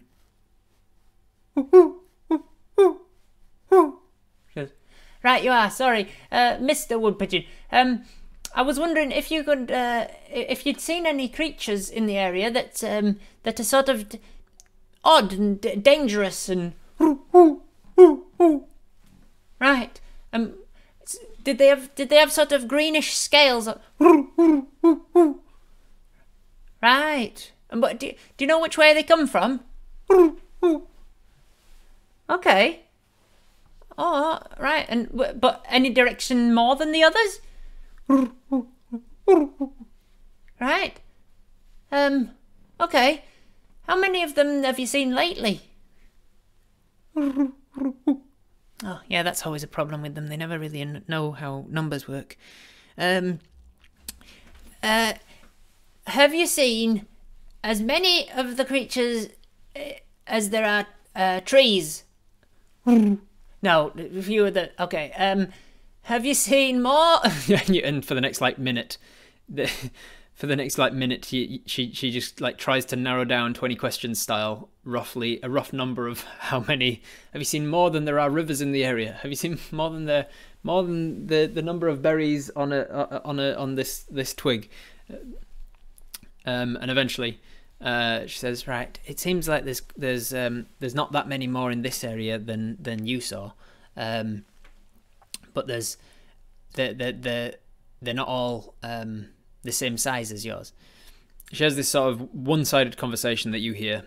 Well, she has a proper conversation. You only hear one side of it. But you ascertain that there are multiple squirrels and rats. The rodents in particular tend to be more numerous. But this pigeon has also seen a large flying thing that also had green scales. And when that part of the conversation starts to come up, you're like, is it a dragon? Can you ask if it's a dragon? And she says, they don't understand dragon. I've asked before. I just have to kind of describe the thing and see if we can understand it as a dragon. So how would you guys? You can sort of try and coach her from the side. How would you try and? All you know so far at this point of the conversation is that there's a larger green dragon, a larger green scaled flying thing. Can we cast Primal Awareness for dragons real quick? We could if you want. It'll cast a spell slot. We've got 3 spell slots and it costs 1 to search for Primeval Awareness. But the problem, Alt-Tabber, is that we don't know yet if half dragons count as dragons or not. And if they do, then we're probably just going to get a yes. And we won't know any more information. Did it... ask if it darkened the sky. Did it darken the sky? No, it didn't. 20 questions. Can we check if the smell is still there? Yes, we can, yeah. So we walk off to the direction while she's asking this question, and we've lost it. It's not there anymore. So we walk back, and she goes, "Shit, so it has wings, apparently. I've asked that. She said it was smaller than a tree."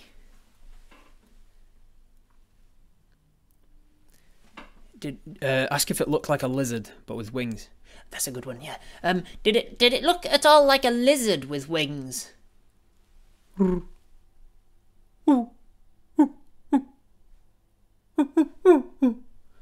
She says it kind of did. I don't know if that was fully... I don't think she fully understood... I don't think he I don't think had the creativity to understand a lizard and putting wings on it. I don't think he could visualise that creatively. Did it roar? Did it roar? Did it roar? Did it make a roaring sound?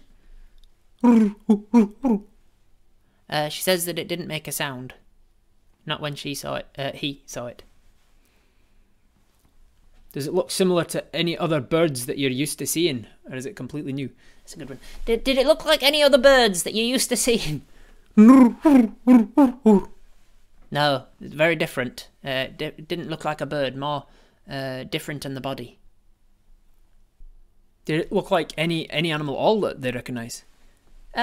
Did it look like any animal?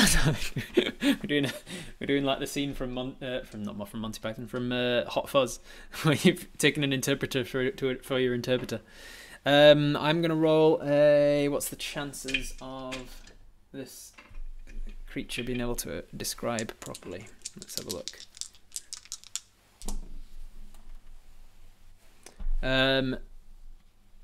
No. Comes the answer. Didn't look like any creature that this wood pigeon knows about. At this point, another wood pigeon has come along and joined in the conversation, and she's now filtering two lots of wood pigeon information to you. Did it have more legs than you? That's a good question. Did it have more legs than you do? What's the chances? Retroactive pigeon perception. There's a phrase I've never said.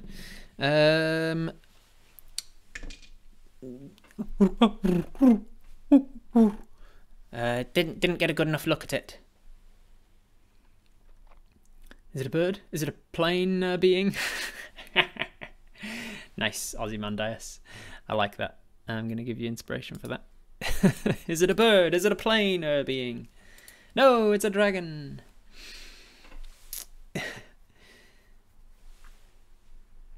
Has it been flying more in one magnetic direction the most? Ooh, that's a good question, Womble King. Well done.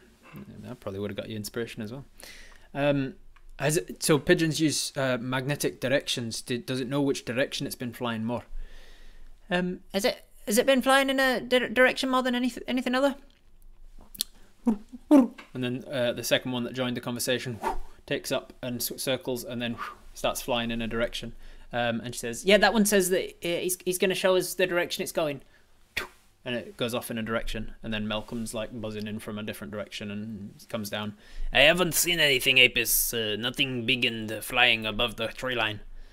But it's only been like 20 minutes at this point that you've been here. Did it have feathers? You ask that, and she says, no, it did not have feathers. Can we find a smarter bird? Like an owl? You're not going to find an owl in this forest in the middle of the day. Well, end of the day. Although, actually, what time is it? Like 3 p.m? What was it? About 3-ish. So you're a couple of hours away from it being twilight, and then the owls might come out.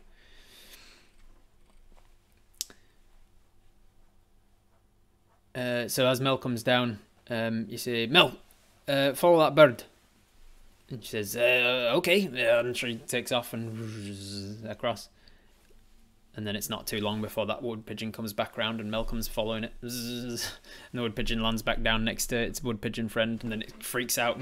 And she goes, no, it's okay, they're with us. Oh, crap, they're frightened of Mel now, and both of the wood pigeons have taken off because this massive giant bee have just come settling down next to them because you told Mel to go and follow her. And Mel's not the smartest either. So there's a big farce, upstairs downstairs farce going on between Mel and these wood pigeons as she's trying to follow them, and they disappear, and as they take off afraid of her, she follows them because you told her to, and now you're not going to get anything more out of those wood pigeons. Settle for a hawk or a falcon. You can now start to make your way into the forest proper and find another animal, because the Speak with Animals goes for 10 minutes, an hour. Let me double check. Speak with Animals lasts for 10 minutes. So it's approaching the very end of that now. It's probably taken 10 minutes of back and forth for her to get that much out of this creature, out of this wood pigeon. How big are the trees? Bigger than a dragon? No, these are regular forest. I don't know a lot about trees, so I'm not gonna give you like a species. I'd say maybe, I think birch trees are about this, maybe something like that. They're not massive oaks. They're not massive oak trees, and they're not piddling little things. They're regular British forest trees. Is the best I can do for you. Alright, let's see, so how long, at this point, by the way, before she even finished her 10-minute ritual, Jeremy disappeared. But you weren't there to see that because you were away investigating. Let's go, how many more minutes has she got left of this thing? Just one! I rolled a d4 and got a 1. She's got 1 minute left of this thing, so let's, both of you start to look around on the ground to see if there's a rodent or something to talk to. She got a 3 on a perception check. You got a 15 plus your perception of, well, plus 6 because of forest bonus. So 21 perception check. You quickly find some tracks that would generally lead to mouse. Let's roll a percentage chance of you actually finding one within a minute. Hey, 18. I gave it a 20% chance and you got an 18. So you actually find one within the minute. It's pretty close though. So you spend like 40 seconds of the remaining minute trying to find some other rodent to find, and you're like, hey, over here, Briar, there's a rodent. And she comes rushing over and she says, excuse me, Mr. Mouse thing. Have you seen a giant lizard with wings anywhere around here? He goes, it's okay. We're not going to hurt you. We're not going to hurt you. We're not going to hurt you. Just quickly. Have you seen a giant lizard with wings at all? He says no. Have you seen anything like? And then And she goes, shit. Okay, it's out. It's run out. I felt it go at the last second there. He said no, he hasn't seen a giant lizard with wings. What are we going to do if we see them? They'll see us and there's going to be a fight. Not necessarily. Drop a bit of rations for the poor scared mouse. She actually, before we get to it, we put our hand down into our pouch to try and find the rations. She puts her hand into one of these pouches along this sort of bandolier, and rather than herbs, it's got crushed up dried food stuff, some berries and things. And she takes some out and sprinkles it for the mouse. And she says, "Yeah, you best back off so that he doesn't think it's a trap." You said you felt smelt some poison in the area. Should we just go in that direction and see if we can find any more? Go on that green smoke path now. Is that the direction you guys want to go? The direction where you smelt the poison before? All right. So you start setting off in that direction, in the direction where you smelt the green smoke. I'm going to roll an investigation check on your part to see if you can remember exactly the area that it was, because it's relatively low DC because you are an outlander. Oops, crap. 5 plus your 3 investigation plus forest bonus is a 10.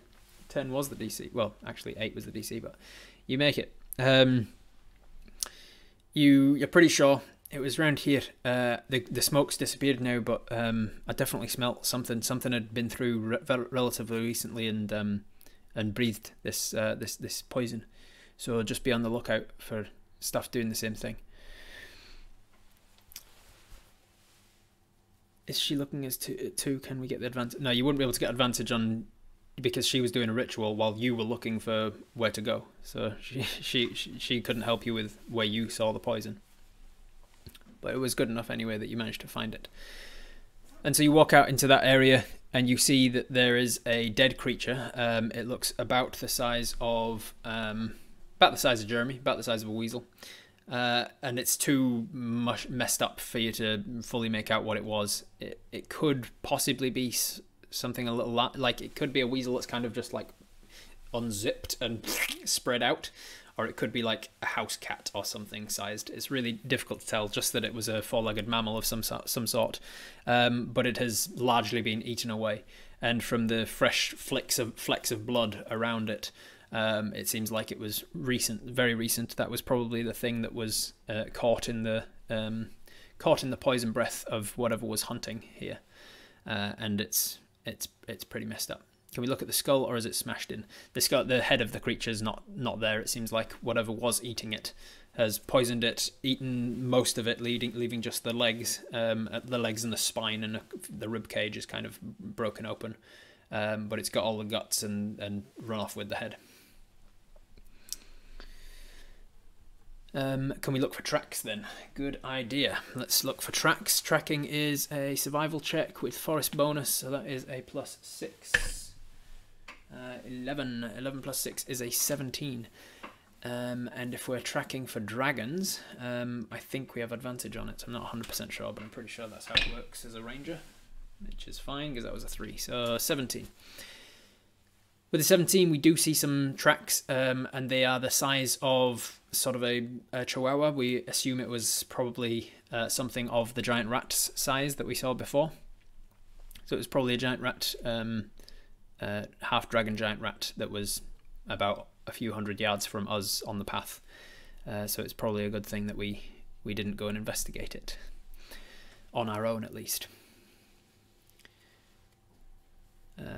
Mel can ask the insects where it's scary. You can't? Yeah, you ask Mel to come across. Hey Mel, would you mind, can you communicate with the insects and stuff? And she says, I can't really get much from them unless they are bees. I can command them to do things for me, but I can't get questions from them like your friend Briar was doing.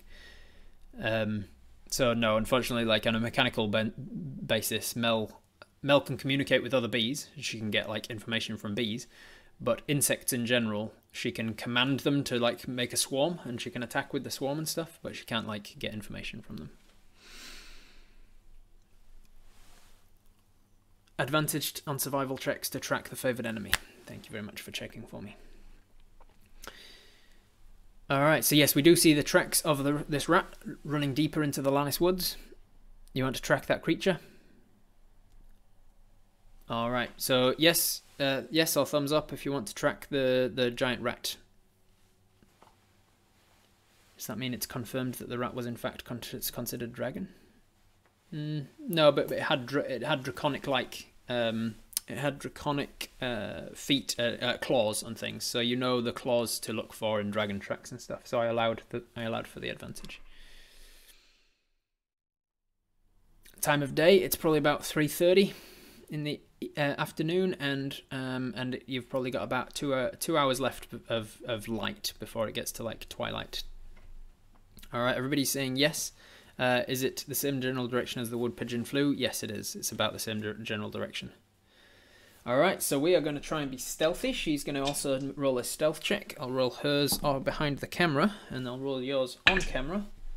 And you got the same number. So 9 for your stealth, plus 3 dexterity takes it to 12, plus 2 because you're proficient in stealth takes it to 14. And it's a forest bonus. I'll allow for forest bonus for stealth. Takes it to a 16. So 16 stealth on your part. Mel has to roll as well. Let's roll on camera for Mel. 6.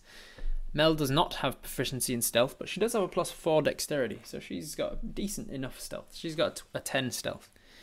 And the druid, what's her dexterity? What's her stealth situation? She's just got that. So, okay. So as you walk, you're trying to be stealthy as you can be with a giant bee going bzzz. And you're leading the way a little bit, tracking this giant rat. And then it's not long before you hear a cracking of wood and branches. And then, and you can hear that that's draconic language. You just caught it, the sort of the whispers of it, so you're not exactly sure what it said, but you definitely heard something speaking in draconic. And then you hear as more leaves and organic matter starts to break under the weight of something, and then there is a movement of bush ahead. And you see the head of this huge, larger than a horse-sized creature that has almost a turned-up snout-like nose, but where the snout ends, the green scales begin, and then the tusks on either side frame its mouth as this giant half-dragon boar sticks its head out of a bush and says in Draconic, "Father said you might be here to see where we are. Looks like it's dinner time." And that's where I am going to leave it for today. I will see you guys next week for the continuation of Twitch Tales. Bye-bye.